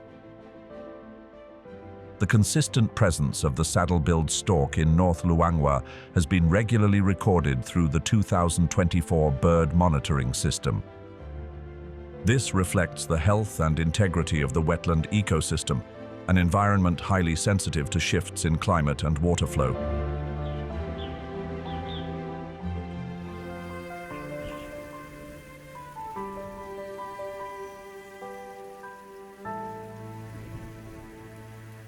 Along the western coast of South America, a colossal wall of stone rises beneath the blue sky. This is the Andes, the longest mountain range on Earth. Stretching over 8,900 kilometers across 7 countries, from Venezuela all the way to Argentina, the Andes is more than just a natural boundary. It is where the land meets the sky, the spine of the continent, a witness to millions of years of the planet's shifting crust. The Andes landscape is like a living painting, shifting with every meter of elevation. Starting from the lowland tropical forests, known as the Ceja de Montaña, or mountain eyebrow, the forest gradually transforms into misty cloud forest. Climbing higher leads to the cold Paramo grasslands, where tough grasses, low shrubs, and remarkable water-storing plants thrive. Reaching up to 4,500 meters, the polylepis tree still holds its ground, with twisted trunks and paper-like bark, a living testament to survival where oxygen runs thin. The climate along the Andes is a complex symphony of ocean winds, altitude, and terrain. To the west, where the mountains meet the Pacific Ocean, the air is often dry. This is the region known as the Dry Andes, shaped by rain shadow effects and the cold Humboldt Current. In contrast, the eastern slopes receive moist winds from the Amazon Basin and the Caribbean Sea, creating a lush, wet mountain zone where cloud forests and montane rainforests flourish.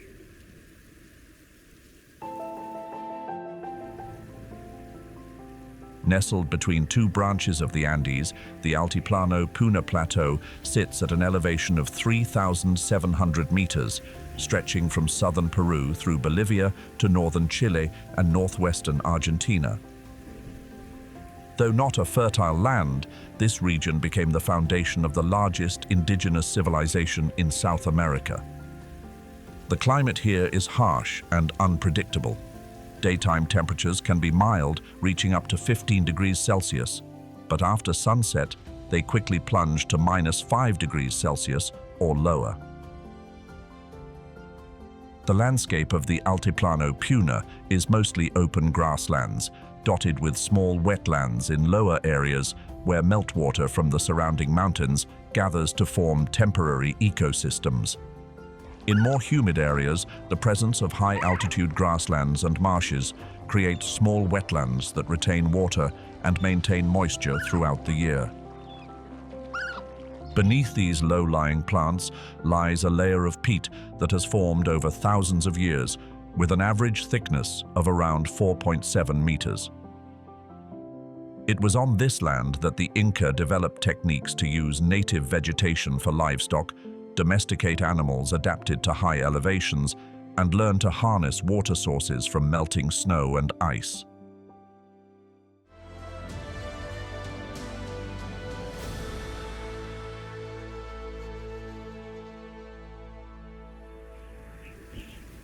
On the Puna Altiplano Plateau, the top resident predator is the culpeo, also known as the Andean fox. But it is not a true fox. The culpeo belongs to the genus Licalopex, making it more closely related to wolves and jackals than to its northern red fox cousins. An adult male can weigh up to 11.4 kilograms, making it the second largest member of the Canidae family in South America, after the maned wolf. The culpeo ranges throughout the Andes, from the temperate rainforests of southern Chile to the dry deserts and icy highlands of the north. Its survival in these extreme environments has become a symbol of adaptation. In the Altiplano Puna region, where daily temperature swings can reach 25 degrees Celsius and oxygen levels hover around just 60% of sea level, culpeos are able to regulate body heat, remain agile, and continue hunting effectively. Ecological studies published by the Patagonia Institute of Ecology show that individuals living between 4,000 and 4,800 meters tend to be more compact, conserving energy and adapting their reproductive cycles to the harsh highland climate. The culpeo's diet is classified as highly flexible.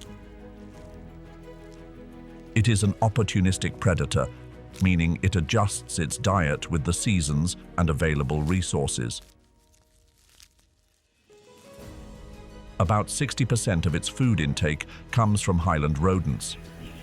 When those are scarce during the dry season, it shifts to eating small birds, lizards, eggs, and sometimes berries or carrion, including guanaco or camelid, remains left behind after seasonal hunts.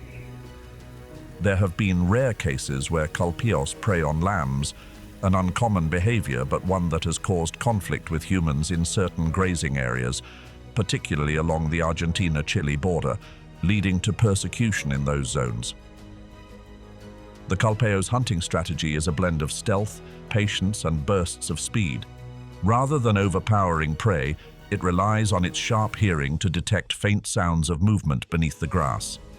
On rugged terrain and among low vegetation, it moves almost silently.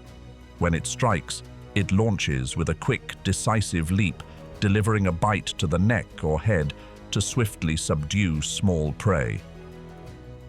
The culpeo's evolutionary history includes an unexpected chapter: domestication. The Yagan people of Tierra del Fuego once domesticated this animal, creating the Fuegian dog, a dog breed genetically unrelated to modern domestic dogs, which trace their lineage to the grey wolf. The Fuegian dog is a rare example of independent animal domestication in South America, though the breed became extinct in the 20th century due to cultural and lifestyle changes among indigenous communities. Today, the culpeo continues to play a vital role in the highland food chain. It helps regulate rodent populations, an essential check to prevent ecological imbalance. Familiar to indigenous peoples across South America, the guanaco is the wild ancestor of the llama, domesticated since the time of the Inca. With a slender build, standing about 107 to 122 centimeters tall and weighing around 90 kilograms, deep black eyes, and long lashes that shield against wind and dust, the guanaco emerges as a symbol of grace amid the grey, rugged landscape.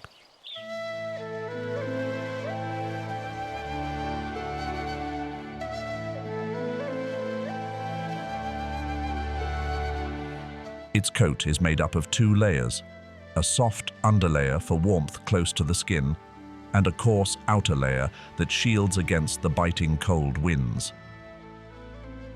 Their colors range from light brown to cinnamon with white bellies, blending seamlessly with the muted grays and browns of the Puna grasslands and salt-covered slopes. The Altiplano does not offer life an easy path, yet the guanaco's body has adapted to the harsh rhythm of this land. Like the ancient Inca, their blood holds an unusually high concentration of red blood cells, rich in hemoglobin with a strong affinity for oxygen. This allows them to absorb oxygen efficiently, even in an atmosphere where oxygen levels hover around just 60% of what they are at sea level. Thick foot pads and two nimble toes help them cross slippery gravel, cracked salt flats, and steep mountain slopes like seasoned athletes, reaching speeds of up to 56 kilometers per hour. Guanacos live in herds. One dominant male leads a group of females and their young. Younger males without territories form bachelor groups, moving along their own paths, like warriors waiting for their time. Their communication is rich and varied, from sharp warning calls and forceful backward kicks to the curious act of spitting, a behavior that carries powerful messages about dominance and social boundaries. Across the Altiplano Puna region, the guanaco's journey of survival follows migration routes guided by the cycles of water and grass. During the dry season, they descend to lower areas where patches of marshland still collect meltwater. When the rains return and the highlands flood and become difficult to traverse, they move upward again to avoid the rising waters and the renewed activity of predators.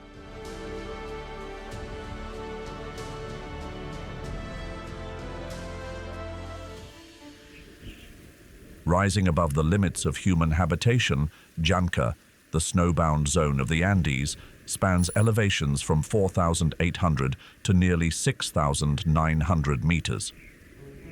This is where South America's tallest peaks rise, stretching along the entire spine of the Andes from north to south. The climate here is brutally unforgiving. Temperatures remain below 0 degrees Celsius year-round, winds are fierce, precipitation is minimal and mostly in the form of snow. With intense solar radiation and thin air, this realm sits beyond the threshold of life. Though it hosts no permanent life, Llanca plays a vital ecological role. Glacial ice accumulates snow during the cold season and slowly melts during the dry season, supplying water to lower elevations. From 2000 to 2019, meltwater flow in the Andes averaged 583.5 cubic meters per second. In the Inca worldview, Llanca was the sacred domain of the Apu, guardian mountain spirits, worshipped as symbols of strength and life. Though no one lived at these heights, the Inca journeyed here to perform ceremonial offerings and to reinforce spiritual authority. Meltwater from the glaciers was considered a gift from the Apu, channeled to nourish terraced fields, valleys, and irrigation systems throughout the Andes. The Andean condor is more than a symbol, it is a marvel of adaptation. Weighing up to 15 kilograms and with a wingspan reaching 3.3 meters, it ranks among the largest flying birds in the world. In flight, it appears as a massive black shadow sweeping across the snowy sky like a silent eagle. What makes this bird extraordinary is that, despite its size, it flaps its wings for only about 1% of its flight time.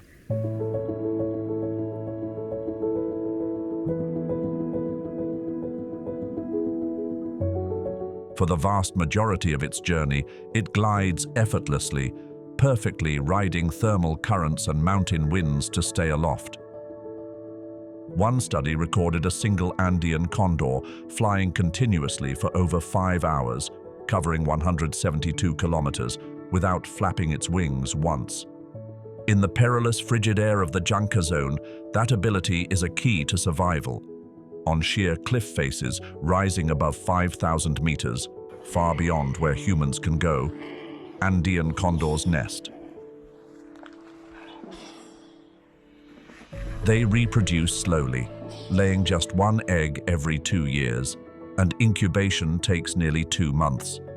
Once hatched, the chick relies on its parents for close to 2 years, undergoing careful training to survive in the treacherous skies above the valleys. It's a slow life cycle, but a necessary one, as Andean condors can live up to 70 years, with some in captivity reaching 79. This long life, paired with a low reproductive rate, makes every individual irreplaceably valuable. Today, fewer than 6,700 mature Andean condors remain worldwide. In Ecuador, the population has dwindled to fewer than 150 individuals. In Colombia, estimates range from 175 to 269. These are the latest figures as of 2024, reported by conservation groups across the Andes. Shrinking habitats, dwindling food sources, poisoning, and reckless hunting have caused the condor to disappear silently from many skies. Across the misty Andean heavens, a dark shape with a wingspan over 3 meters glides through the cold air like a blade. Its mastery of wind currents allows it to remain perfectly balanced with minimal effort. Its sharp eyes follow the faint, uneven breath of a lone animal below. Down below, a lone animal stumbles across the drifted snow. Its back arched, legs buckling, breath rasping. It has run out of strength. The Andean condor locks on immediately, widening its circle while slowly lowering its altitude in quiet anticipation. Then, the animal collapses in silence. No cry, no movement. In that instant, the condor folds its wings and dives with precise speed. It lands beside the fallen body, its bald head plunging deep into the belly. Everything is done with practiced ease, as if it's performed this ritual 1,000 times. The oil glands in its feathers protect it from getting wet, even while standing amid melting snow. And the bare skin on its head keeps it clean, while feeding deep inside decaying flesh. A massive scavenger with a rugged exterior. Yet to the indigenous cultures of the Andes, the Andean condor is anything but ordinary. To them, it is an eternal emblem of freedom and spirit. In Inca mythology, the condor is a divine messenger, the carrier of souls to Hanan Pacha, the sacred world above. The snowy peaks of Junca, where the sun seems closer than anywhere else, were believed to be the home of the Apu, the mountain gods. And when the condor soars across that cold sky, people believe it carries their prayers to Inti, the sun god, the supreme source of life. This belief echoes the faith in Christianity, that a soul after death ascends to the heavens, closer to God, in a sacred and transcendent journey. The snowbound mountains of Janka test the limits of life. From 2000 to 2019, glaciers across the Andes melted at an average rate of 583.5 cubic meters per second, forming streams that flow into the valleys below. For the Andean condor, these waters signal the presence of life and are often where death is first found. But to the Inca, those waters were a gift from the Apu, a divine offering that nourished the rich landscapes below. Higher than the cold, arid plains where the guanaco endures, at elevations around 4,800 meters in the snowy peaks of the Andes, another creature quietly braves the punishing climate and breathless altitude. The vicuña is not large. It has no claws, no extraordinary speed, yet it carries something the entire world covets: its coat.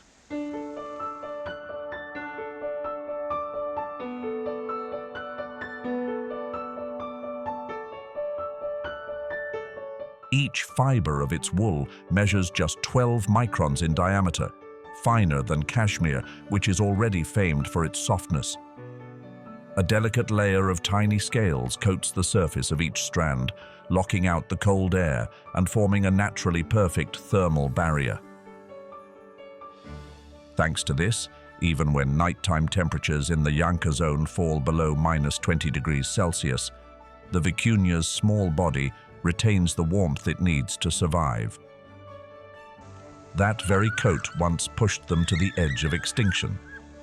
By the 1970s, only about 6,000 vicuñas remained in the Andes after decades of relentless hunting for their prized fiber. But a joint effort between the government of Peru, conservation organizations, and local communities sparked a recovery. People no longer hunted them for their wool, but revived an ancient ritual known as chaku.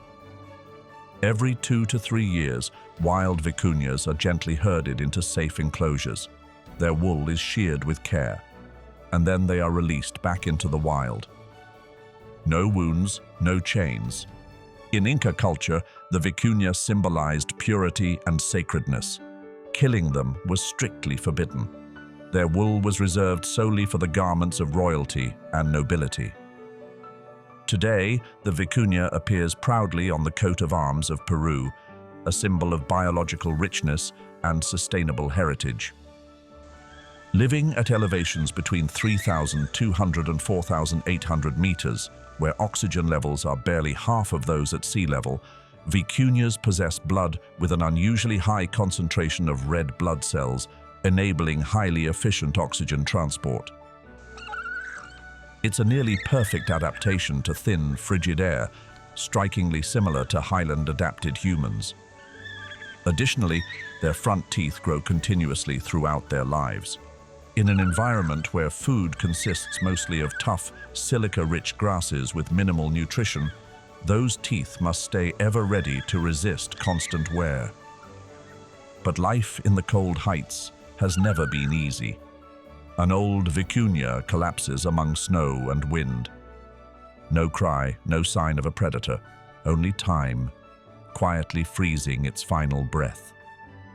On the towering rocky slope, passing does not come violently. It is silent, like an offering. To the ancient Inca, snow-covered peaks were more than stone and ice. They were the closest place to the gods, where sacred rituals were carried out in hopes of summoning water to return to the fields below. And now, from the edge of the horizon, the Andean condor appears. It circles slowly, like a ritual from another time. Unlike the cold, harsh Puna Altiplano of southern Peru, the eastern and central slopes of the Andes, stretching into northern Peru, are home to a region often described as the sponge of the Andes. This is the wet paramo, a moist highland plateau found at elevations between 3,000 and 4,500 meters, primarily in Colombia, Ecuador, and northern Peru. Average temperatures range from just 2 to 10 degrees Celsius, with annual rainfall between 1,000 and 2,000 millimeters, spread fairly evenly throughout the year. The soil here is often waterlogged, rich in organic material, and has a remarkable ability to retain moisture thanks to the root systems of native plants. The thick layer of vegetation and organic soil absorbs water from rain, fog, and underground springs, slowly releasing it over time. However, the steep terrain, cold climate, and saturated ground make long-term settlement in this region nearly impossible. The Inca were forced to learn how to collect water from soil, mist, and rain, stay warm in a harsh climate, and sustain food supplies in poor, chilly soil. From this cold, damp highland, they expanded their irrigation systems and influence into the valleys below, turning a difficult landscape into a strategic stronghold for their empire.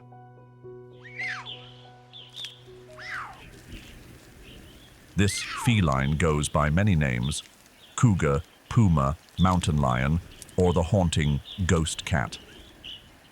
With a supple frame, a smooth, tawny coat, and eyes always alert in the shadows, this cat leaves behind nothing but bent grass and the sudden absence of an unlucky prey. Cougars are among the rare predators that have managed to conquer nearly every terrain across the Americas.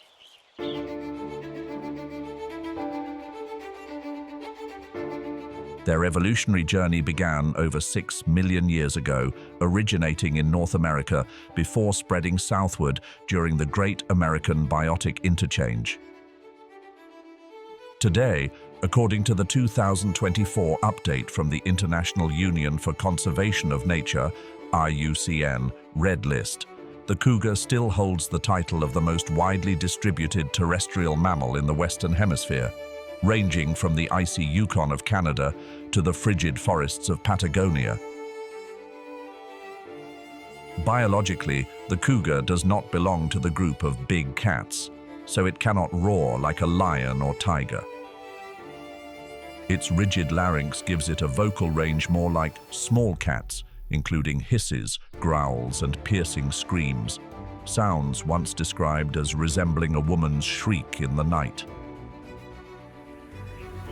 In the thick mountain fog of the Andes highlands, a cougar lies motionless on a rocky ledge. Its eyes track a moving shape below, a slow-stepping target at the base of the slope. Thanks to its bronze coat, the cougar nearly vanishes into the rocky grassland background. It moves with silent precision across the steep, narrow terrain, each step deliberate. Its long tail acts as a stabilizer along jagged ridgelines. Once close enough, it crouches low, channeling power into its hind legs, a body built to leap up to 12 meters without a running start. The pounce happens in an instant. The cougar launches straight toward its prey, landing with pinpoint accuracy guided by its tail. Sharp claws dig into the prey's back. The bite is swift and targeted at the neck. In seconds, the hunt is over before the prey has time to react. The cougar drags the carcass into a nearby thicket. It covers it with dry grass to hide it, planning to return over the coming days to feed in solitude, a cold, efficient predator. But to the ancient Inca, the puma was more than a hunter.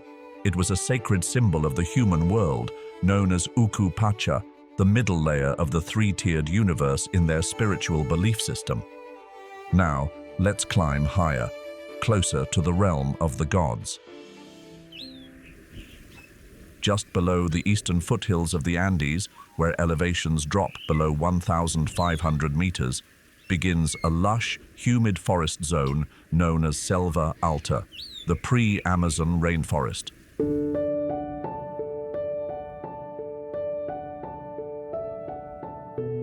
This region stretches across Colombia, Ecuador, Peru, and Bolivia, forming the transitional belt where the Andes meet the Amazon basin. Unlike the higher elevations above, the climate here becomes distinctly tropical, with average temperatures ranging from 20 to 28 degrees Celsius year-round and annual rainfall exceeding 3,000 millimeters. The rainy season lasts from October to April, and humidity remains above 85%, creating a thick, moisture-laden environment under a dense canopy. However, to the Inca, Selva Alta was never an easy place to access. It served as a strategic frontier, a region the Inca entered to gather resources, acquire valuable goods like rubber and medicinal plants, and establish trade networks with indigenous lowland groups. Numerous Inca outposts have been discovered in the Urubamba and Vilcabamba valleys, which once controlled the vital routes between the highlands and the Amazon. After the Spanish conquest of Cusco in 1533, the last Inca retreated into Selva Alta, where they founded the Kingdom of Vilcabamba, which lasted until 1572. The jaguar is the largest wildcat in the Americas and the third largest in the world, behind only the tiger and the lion. Its lineage traces back to ancient ancestors that migrated from Asia to the Americas via the Bering Land Bridge around 2 to 3 million years ago. Since then, it has evolved into a near mythical predator, perfectly tuned for the forests and wetlands of South America. Today, jaguars range from central Mexico all the way down to northern Argentina. But the tropical forests of the eastern Andes, especially Selva Alta, stretching through Peru, Bolivia, Ecuador, and Colombia, host the densest populations thanks to their remoteness and relatively intact ecosystems. According to the International Union for Conservation of Nature, IUCN, the global adult jaguar population is estimated at around 64,000 individuals. But fewer than half live in fully connected habitat corridors. Jaguars are solitary animals, coming together only for mating or raising young. Males command vast territories, ranging from 25 to 85 square kilometers, depending on prey availability and local population density. Though they don't migrate seasonally, jaguars often travel along riverbanks and ancient footpaths, many of which were once part of the Inca road system. These corridors now serve both as territorial boundaries and nightly hunting routes for the rainforest's silent sovereign. In Selva Alta, the air hangs heavy with mist, thick with the scent of wet earth and decaying leaves. At the edge of a waterhole, where towering kapok trees send roots down into the muck, a soft rustle is heard, then disappears as if it never happened. In the darkness, a solid black form hugs the forest floor, moving like a shadow fused with the uneven terrain and fallen canopy. The jaguar, nearly 2 meters long and weighing close to 100 kilograms, presses its body against the damp ground. Each step is a careful calculation, balancing weight and silence. Its muscular shoulders shift with precision, golden eyes locked on a juvenile South American tapir foraging under a tree, unaware that death is already swimming through the air around it. The jaguar doesn't lunge. It waits, patient as the hammer of the gods, suspended in anticipation of fate. Then, in a single breath, it strikes. No long chase like a cheetah. Its strength is launched from the shoulders and forelegs, flinging its mass forward like a missile. One leap, no second chance. The forepaws clamp onto the tapir's shoulders. The jaguar's heavy frame drives into its spine, forcing the prey to collapse in a splash of soil and silence. Then comes the signature move, the bite. That massive head clamps down just behind the skull. With a bite force of up to 2,000 newtons, the jaguar pierces bone and severs consciousness instantly.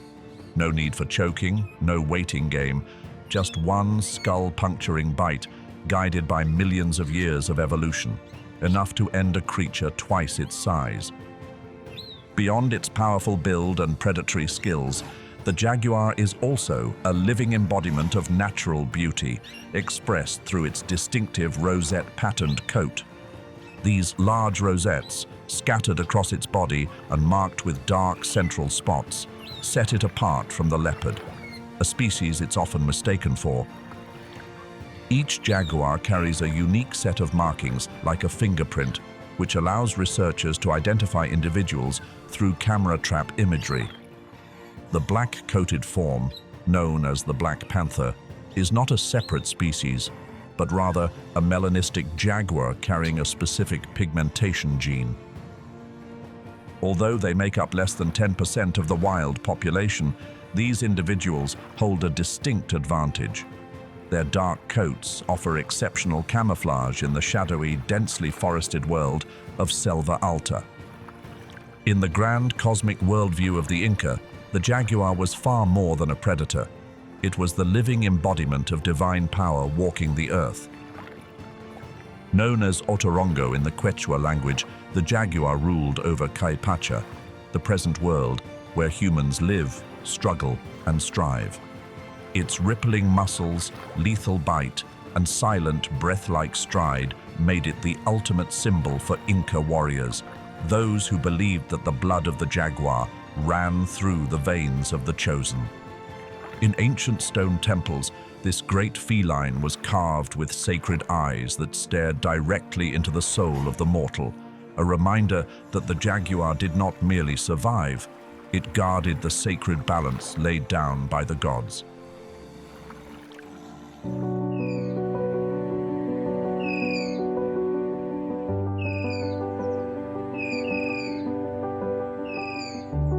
Beneath the dense canopy of Selva Alta, where the white-throated toucan sings above, a far quieter creature has wandered for millions of years.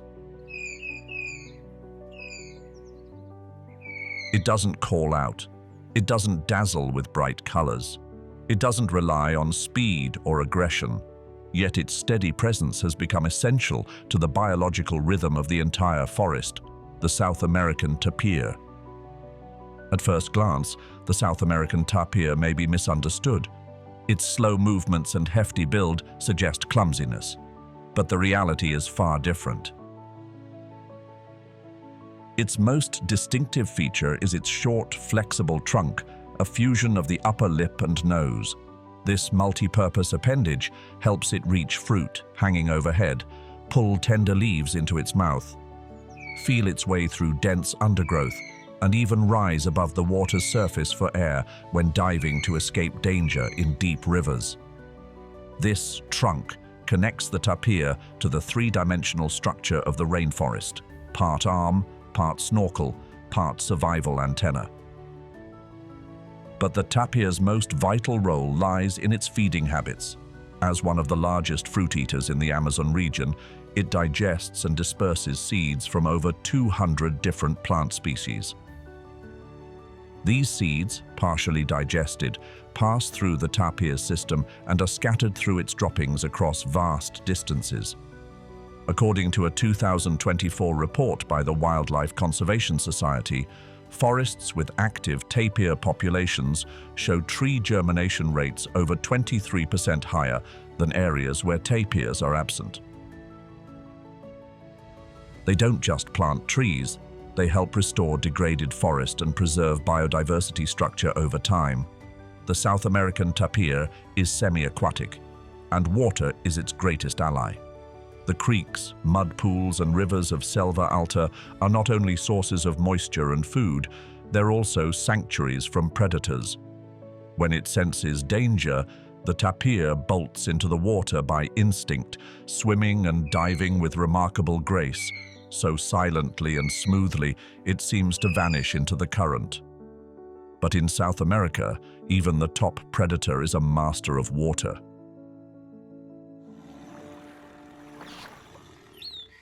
While the jaguar instills fear on the forest floor through sheer force, high above, where light fractures into broken rays filtering through the canopy, the margay glides like a shadow,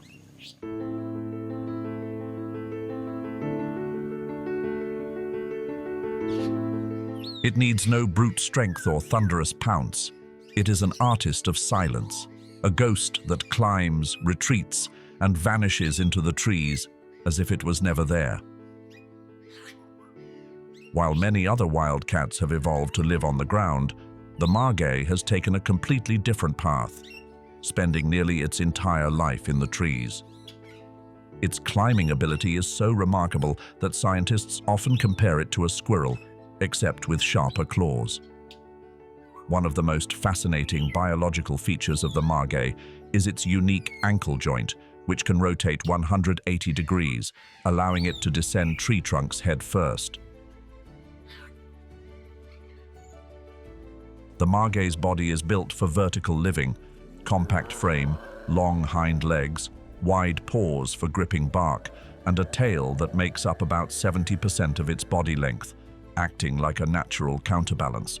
Thanks to these features, it can leap with ease and precision across branches spaced 4 to 5 meters apart.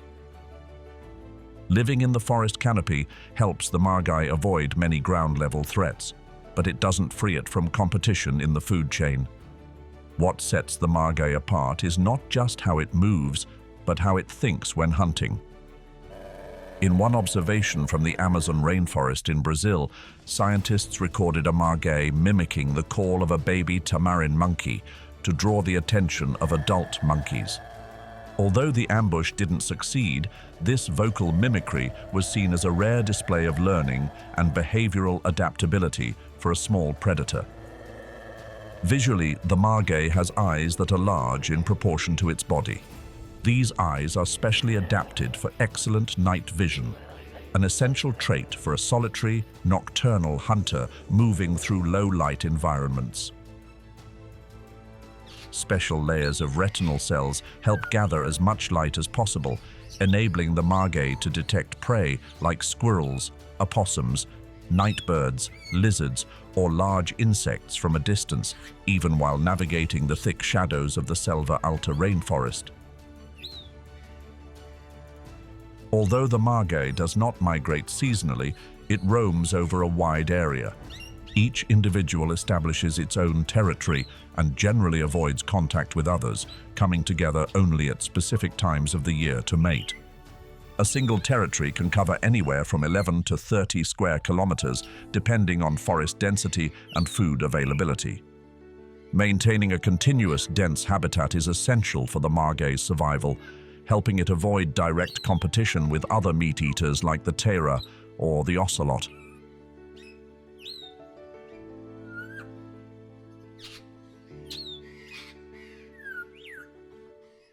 Following the fluid, graceful movement of the margay through the tangled branches, the atmosphere of the Selva Alta forest seems to suddenly stand still. High above, in the hazy canopy, a massive dark shape glides through, silent, leaving no trace. The harpy eagle has arrived, like a mythical figure dwelling in the forest. It patrols its territory in eerie silence, embodying the quiet authority of a true ruler of the skies. Widely recognized as one of the largest and most powerful birds of prey in the world, the harpy eagle is a rare creature that combines unmatched strength with exceptional adaptability in the uppermost layers of tropical forests. Its lineage can be traced back to the Accipitridae family, which first appeared around 40 million years ago. Over millions of years of evolution, the harpy eagle has refined every biological detail to become a true canopy-level hunter, an apex design in the aerial predator lineage. The Selva Alta region, with elevations ranging from 500 to 1,500 meters, multi-tiered forest structure, over 3,000 millimeters of annual rainfall, and humidity levels consistently above 85%, serves as a vital habitat for the harpy eagle. Here, it finds not only nesting sites, but also a rich supply of prey such as howler monkeys, sloths, and other arboreal mammals, key components of its diet. What makes the harpy eagle especially striking in the world of raptors is its massive talons, particularly the rear claw, which can grow up to 13 centimeters long, comparable to the claws of a full-grown grizzly bear. Its grip force can reach up to 2,220 newtons, enough to crush the bones of an adult monkey or crack a prey animal's skull in a single squeeze. This is the most powerful biological weapon among birds of prey and cements the harpy eagle's position as the undisputed top-tier hunter in the rainforest ecosystem. Beyond its strength, the harpy eagle is known for its extraordinary flight agility within the tight confines of the forest canopy, supported by a wingspan that stretches between 2 and 2.2 meters.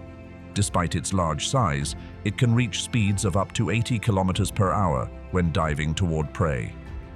Thanks to its relatively short wings and powerful torso muscles, the harpy can glide close to the treetops, maneuver through dense foliage, and execute incredibly precise strikes. In terms of range, the harpy eagle is found from southern Mexico through Central America, extending as far south as northern Argentina and southern Brazil. However, the latest studies indicate that the species has become locally extinct in several countries, including El Salvador, and now occupies less than 20% of its historical range. In places like Peru, Bolivia, and Colombia, home to the Selva Alta region, populations remain locally stable, but face intense pressure from deforestation, nest destruction, and illegal hunting.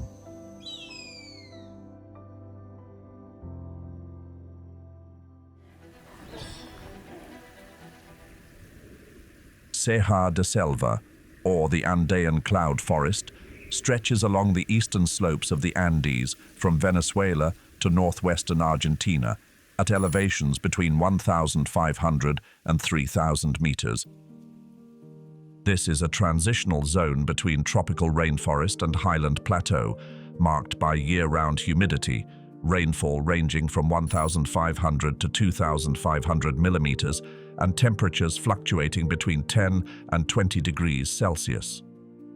The cloud forest is dense with vegetation, excellent at retaining moisture, and plays a vital role in regulating water flow to the lower regions.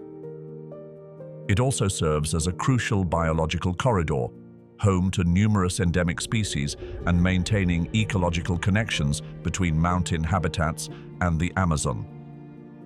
To the Inca, Ceja de Selva marked the soft boundary of their empire. They took advantage of the fertile soils, expanded agriculture using camelones, and linked the highlands with eastern cultures. The cloud forest was both a strategic region and a sacred space, where people, resources, and the forces of nature came together in connection. In the mist-shrouded cloud forest, where fog blankets the landscape day and night, a silent creature carries on its back a pattern so intricate it looks as though painted by nature itself. This is the ocelot. The ocelot's evolutionary lineage stretches back some 8 million years, when the leopardus branch diverged from other members of the Felidae family, giving rise to a group of wildcats native to the Americas.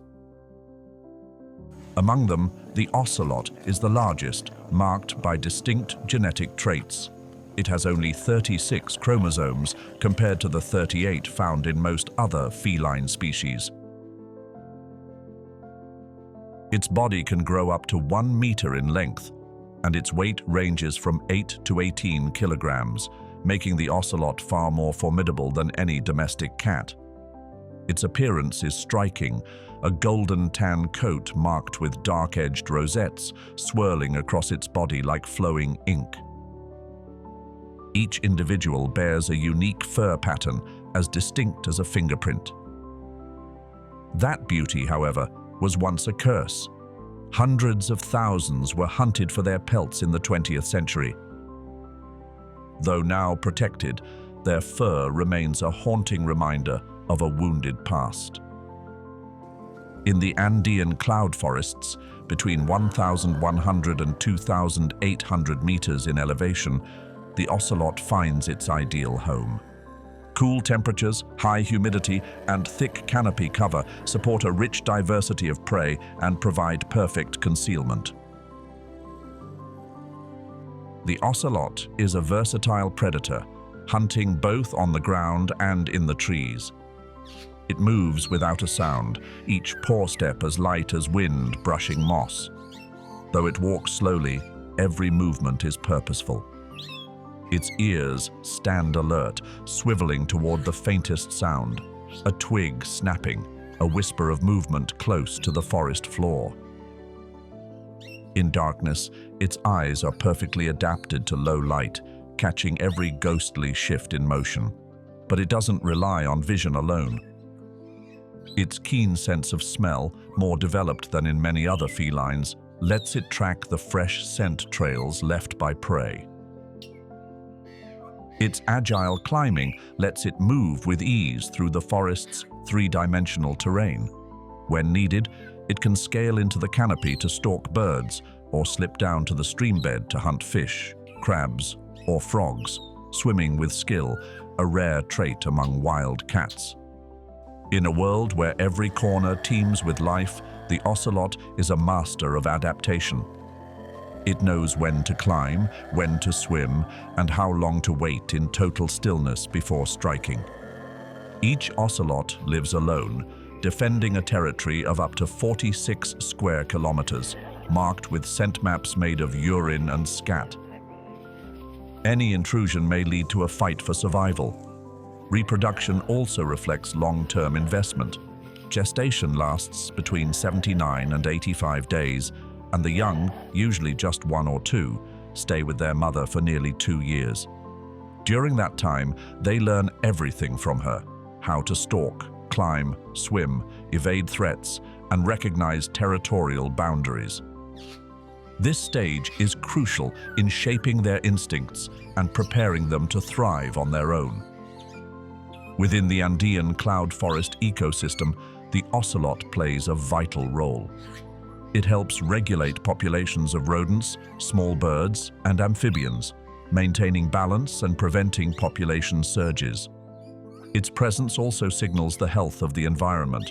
Where ocelots roam, primary forest still thrives, with enough space, biodiversity, and silence to support solitary life. In the spiritual world of the Inca, Uku Pacha was the deep realm beneath the earth, a place where death begins, dreams unfold, and rebirth takes root. This underworld wasn't just where souls returned. It was also home to silent beings, hidden in the shadows and dampness. Among the decaying leaves and wet, cold soil of the Seja de Selva cloud forest, one such creature lies motionless. This is the fer de lance. Its dark, triangular scales blend into the moist earth, fallen leaves, and dim light. No one sees it until it's too late. Despite its resilience and broad range, the fer de lance is not immune to human impact. Data from medical centers in Loreto, Peru, and Napo, Ecuador, show a slight rise in snakebite-related hospital admissions during 2023 and 2024, correlating with localized deforestation events. Deep within the forest, where plants droop under the weight of mist, the Seja de Selva suddenly flares to life with a burst of vivid orange. Amid the gray-green moss that blankets the steep cliffs, the Andean cock of the rock appears like a living ember, radiant, defiant, unmistakable. In this damp, hushed realm where most life chooses to remain hidden, this bird chooses instead to perform. Each morning, before the fog lifts, sharp whistles, clicks, and wing beats echo from rocky ledges near the streams, signaling the start of a wild beauty contest. At a gathering site known as a lek, where multiple males come together at the same time, the courtship spectacle begins. Flaming orange plumage, glossy black wings, and a distinctive fan-shaped crest. Each male bows, spins, hops, and emits a strange chorus of sounds. Every movement is rhythmic and repeated, not just for show, but to assert dominance. From a distance, the muted brown females quietly observe, evaluating each performer before selecting the most compelling male to mate with. And yet, the male's role ends there. Everything that follows, nest building, egg incubation, chick rearing, is handled entirely by the female. Once hatched, the chicks remain dependent on their mother for nearly 6 weeks. They grow slowly, mirroring a biological rhythm tuned to the low light and stable temperatures of altitudes between 1,200 and 2,400 meters. Their diet consists mainly of wild fruits, supplemented with insects and occasionally small prey like frogs or lizards. This dietary variety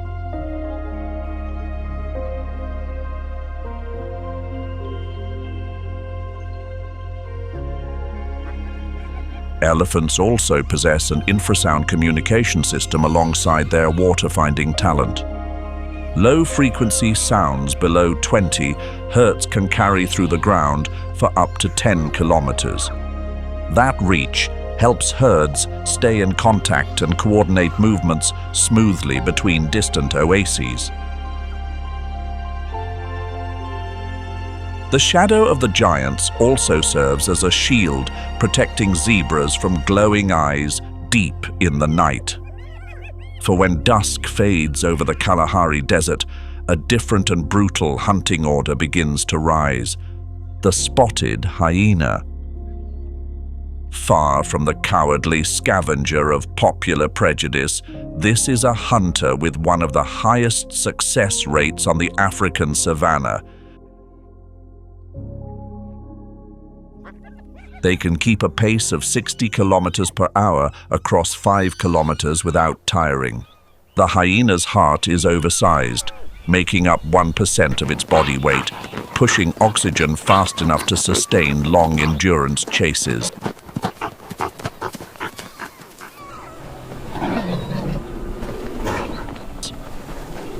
For that reason, shadowing elephant herds serves zebras as both a route to water and a way to borrow the authority of the giant gods. Hyenas, fierce as they are, tend to proceed cautiously and avoid areas occupied by adult elephants. Spotted hyenas operate within a rigid matriarchal social order where females outsize males and carry higher androgen levels.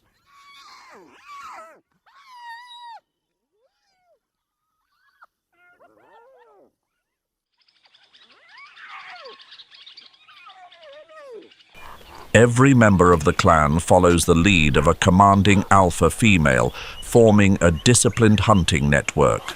They communicate through more than 10 distinct calls, including the famous laugh. That vocalization is in fact an alarm signal signaling stress or food competition. The spotted hyena acts as nature's unsparing filter, taking out weak animals to keep the migrants' bloodlines strong. They hold the harsh balance between life and death on the salt pans.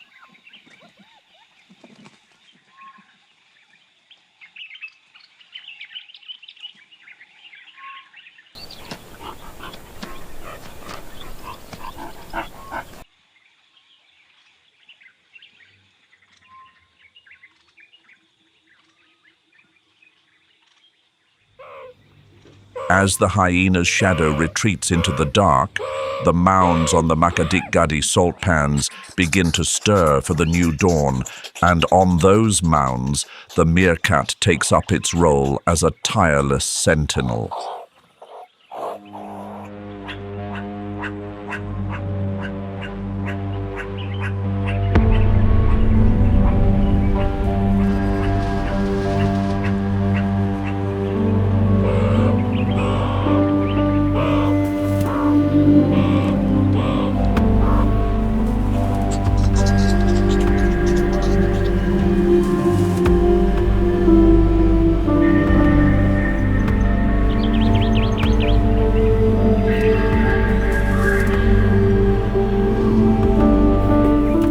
dark circles around their eyes operate as built-in anti-glare sunglasses, letting them stare straight into the sky to scan for danger.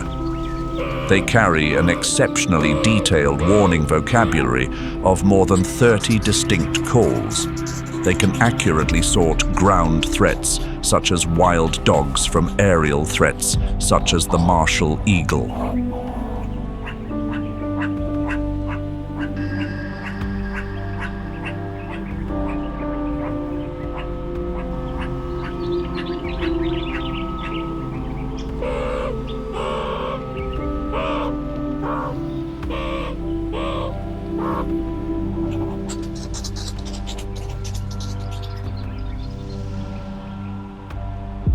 Once a meerkat sounds the alarm, that particular call frequency instantly engages the zebra herd's self-defense response.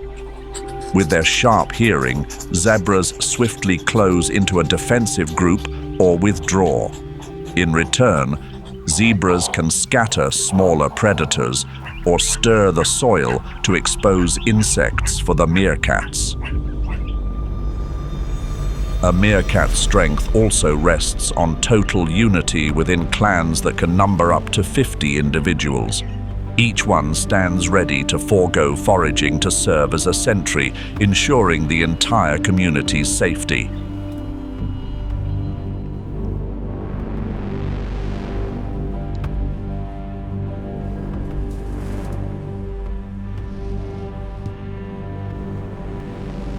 Their stomachs cannot store fat, forcing constant hunting to fuel a breakneck metabolism.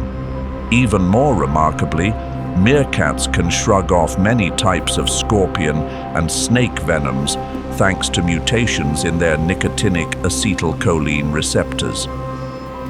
The unseen coordination between zebras and meerkats showcases the wisdom of the Makgadikgadi ecosystem. A place where a minute creature can become the eyes for giants, and life finds protection through the most unexpected partnerships. Yet not every animal requires partners to endure. Rather than trailing elephants for water in the zebra's fashion, the gemsbok has been shaped into a permanent occupant of the arid lands.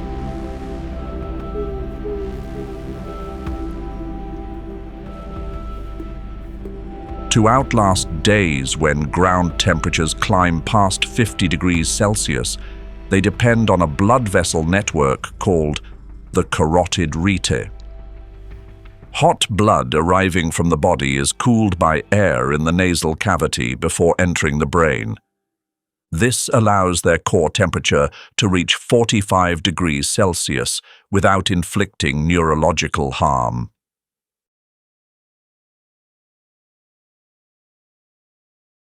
They can last for weeks, and at times months, without taking a single sip of water. They extract moisture from tubers, roots, and wild melons buried deep beneath the desert sand.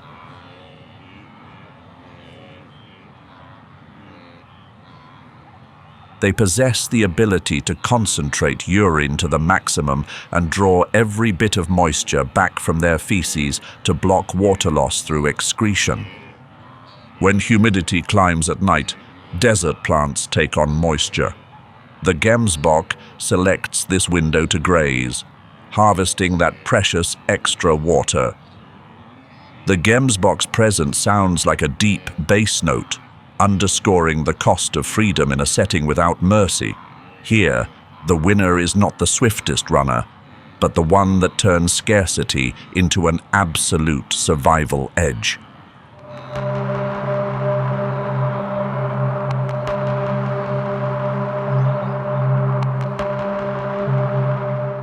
As the southern salt pans fall into quiet, another enormous pulse begins to shake the Serengeti. The Great Migration, an unending survival cycle stretched across 30,000 square kilometers between Tanzania and Kenya. Leading the Serengeti's vast pulse is the wildebeest, Despite their somewhat awkward frame, wildebeest are true endurance athletes capable of holding 80 kilometers per hour. With an overwhelming force of 1.5 million individuals, they form a single biological organism, a massive pulse of life flowing across the savanna. Their 800-kilometer circular odyssey is a search for phosphorus and nitrogen concentrations. By consuming over 5,000 tons of grass each day, they keep shrub encroachment in check and stimulate the rise of nitrogen-rich new pastures. Their digestive tracts function as rolling fertilizer plants, spreading millions of tons of organic nutrients back across the soil. The wildebeest's migratory pattern leans on a distinctive ability: storm sensors. They can detect infrasound from thunder and the scent of rain moisture from more than 50 kilometers away. Each animal relies on collective intelligence to make decisions capable of overcoming harsh obstacles. During the birthing season, a remarkable biological phenomenon takes place. More than 500,000 calves arrive within just 2 to 3 weeks. This synchronized birthing strategy helps maximize the survival rate in the face of surrounding predators. A wildebeest calf can stand solidly and keep pace with the herd only 7 minutes after being born. That ranks among the fastest developmental rates anywhere in the animal kingdom. The wildebeest tide likewise sustains a food chain for thousands of other species, from lions and leopards to the vultures that circle overhead.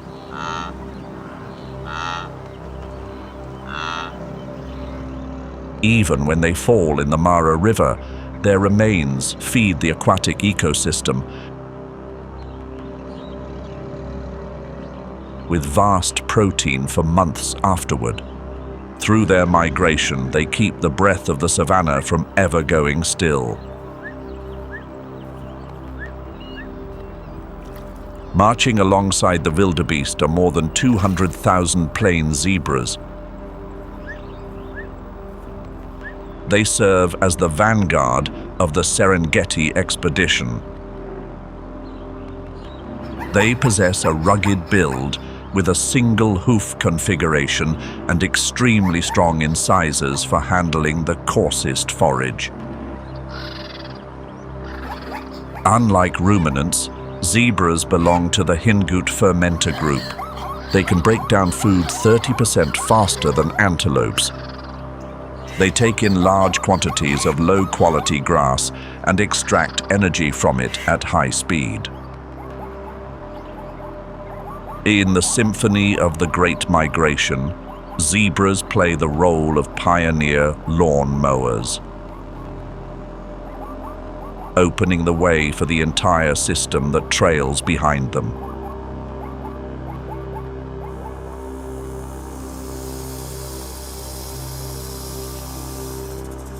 They travel days, sometimes weeks, ahead of the wildebeest herd.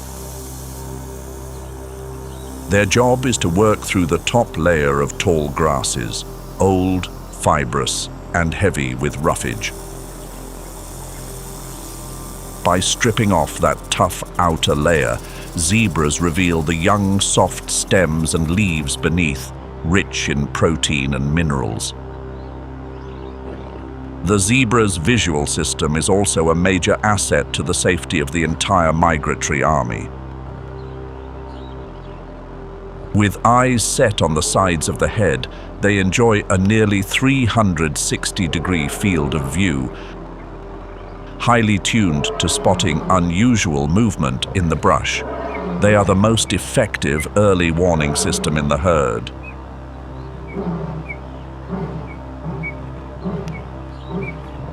The lion ranks among the most dangerous of those threats.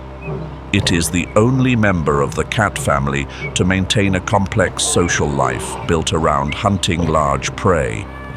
A mature male lion can weigh up to 250 kilograms. Its robust skeletal frame and muscle mass make up 60% of its body weight. When 1.5 million wildebeest flood their territory, lions shift into an extreme energy harvesting mode to feed their cubs.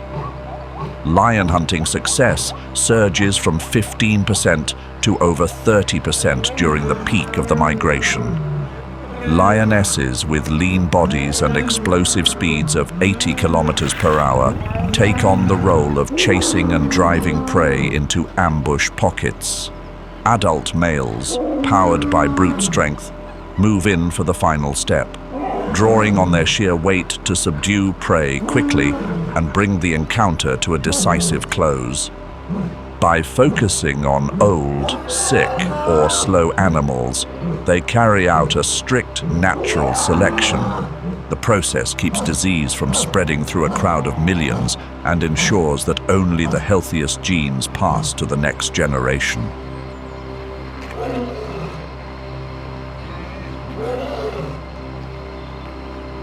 Climate change, however, is nudging the timing of the migration, squeezing lion survival as food sources grow unpredictable.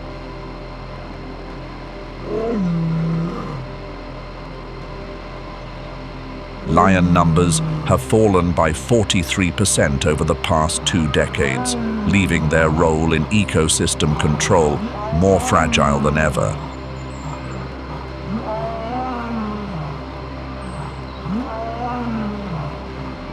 Yet the greatest test the migrants face lies beneath the muddy waters of the Mara River. One of the world's largest and most fearsome reptiles, a predator that has persisted nearly unchanged for the last 65 million years.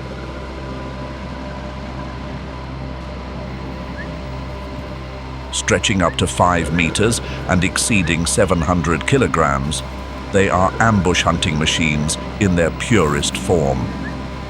Their armored hide carries pressure receptors capable of picking up the faintest vibrations from prey moving through the water.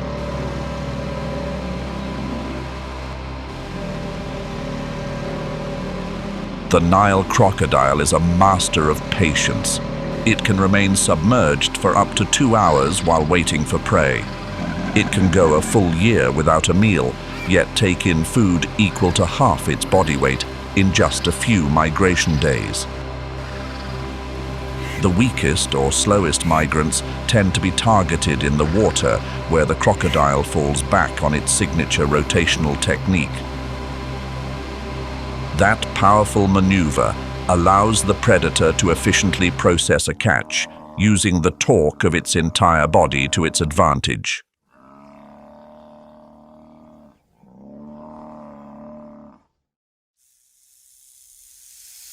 Nile crocodiles are the imposing gatekeepers of the blue corridors flowing through the savannah.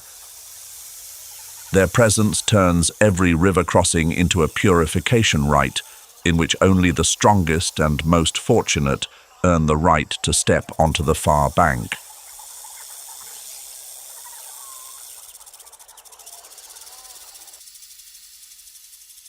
Once the harsh culling by crocodiles and lions ends, the remnants of life are not left to waste beneath the blazing sun.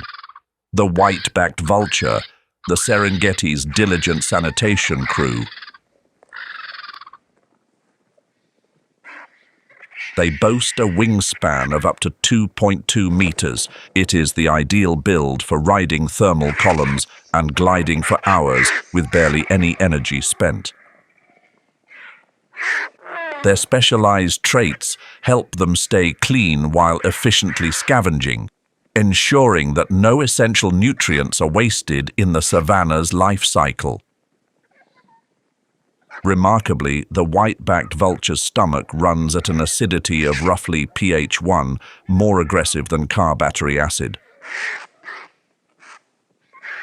Their intensely acidic stomachs let them neutralize even the most dangerous pathogens and bacteria lurking in carcasses without harm.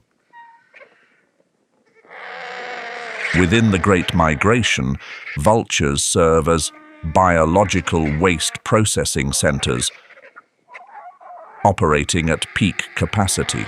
Their presence prevents disease outbreaks from carrion spreading into water and air, safeguarding the health of the entire migratory herd.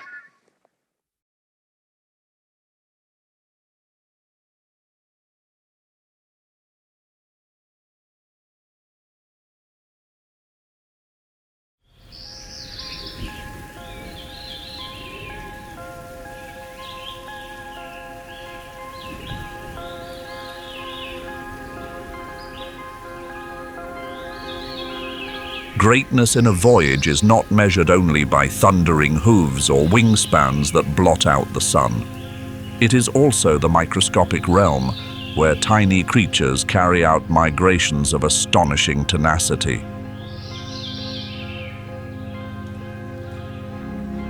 The monarch butterfly may be the most iconic face of those journeys. An animal weighing less than a gram, yet carrying the genetic blueprint of a transcontinental voyager. They hold a sophisticated navigation toolkit using a sun compass paired with a biological clock housed in their antennae, calibrating flight direction to the changing angle of sunlight.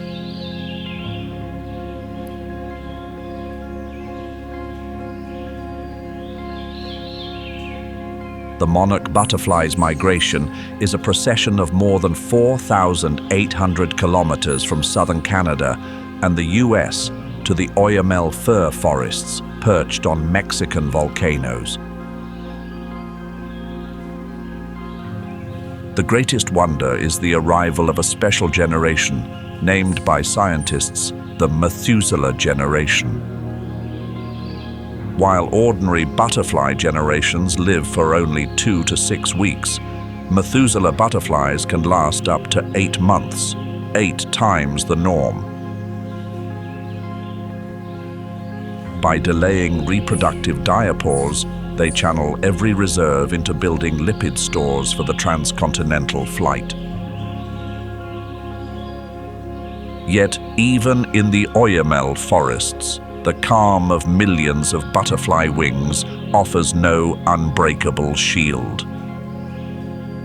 The monarch butterfly's body accumulates high concentrations of cardenolide glycosides,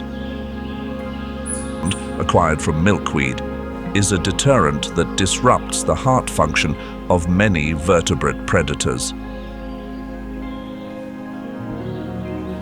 The black-headed grosbeak, however, tolerates cardenolides at levels hundreds of times higher than other birds of comparable size. Rather than eating the whole insect, they deftly use their specialized beaks to target the lipid-rich abdomen, carefully steering clear of the butterfly's most toxic parts.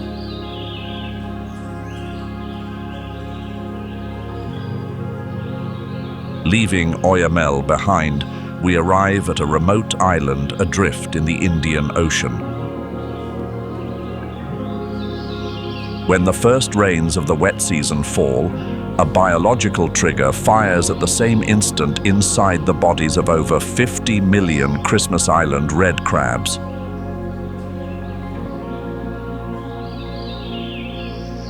The entire 135 square kilometer island appears blanketed by a moving red carpet. A cascading crustacean wave spilling over roads and cliffs. The sole aim of this expedition is the reproductive cycle. Males excavate burrows along the shore to mate.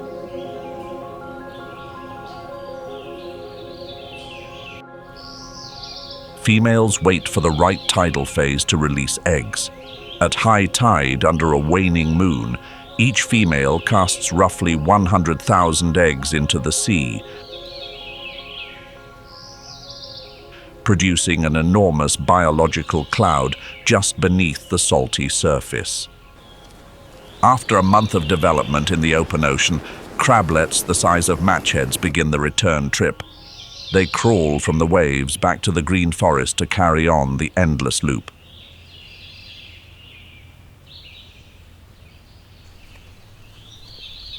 The red crab migration is the breathing rhythm of an entire island ecosystem, cycling nutrients between forest and sea.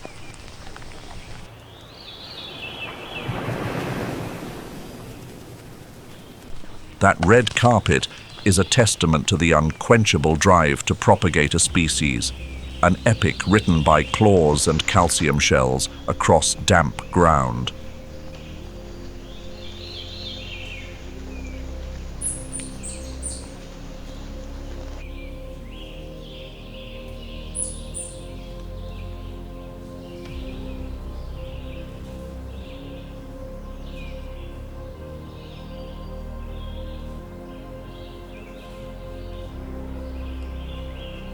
The yellow crazy ant. When migrating crab columns pass through their territory, these ants spray concentrated formic acid onto the crab's most vulnerable points. The acid quickly overwhelms the crab's sensory systems, leaving them disoriented and unable to move. Supercolonies with densities of thousands of ants per square meter have driven the loss of more than 15 million crabs and thrown the island's ecological balance out of sync. The decline of this engineer crab species has set off a chain reaction crisis. Forest structure shifts. Seedlings are smothered by leaf litter that is no longer being cleared away. It is a stark reminder of how fragile isolated ecosystems can be when invasive species arrive.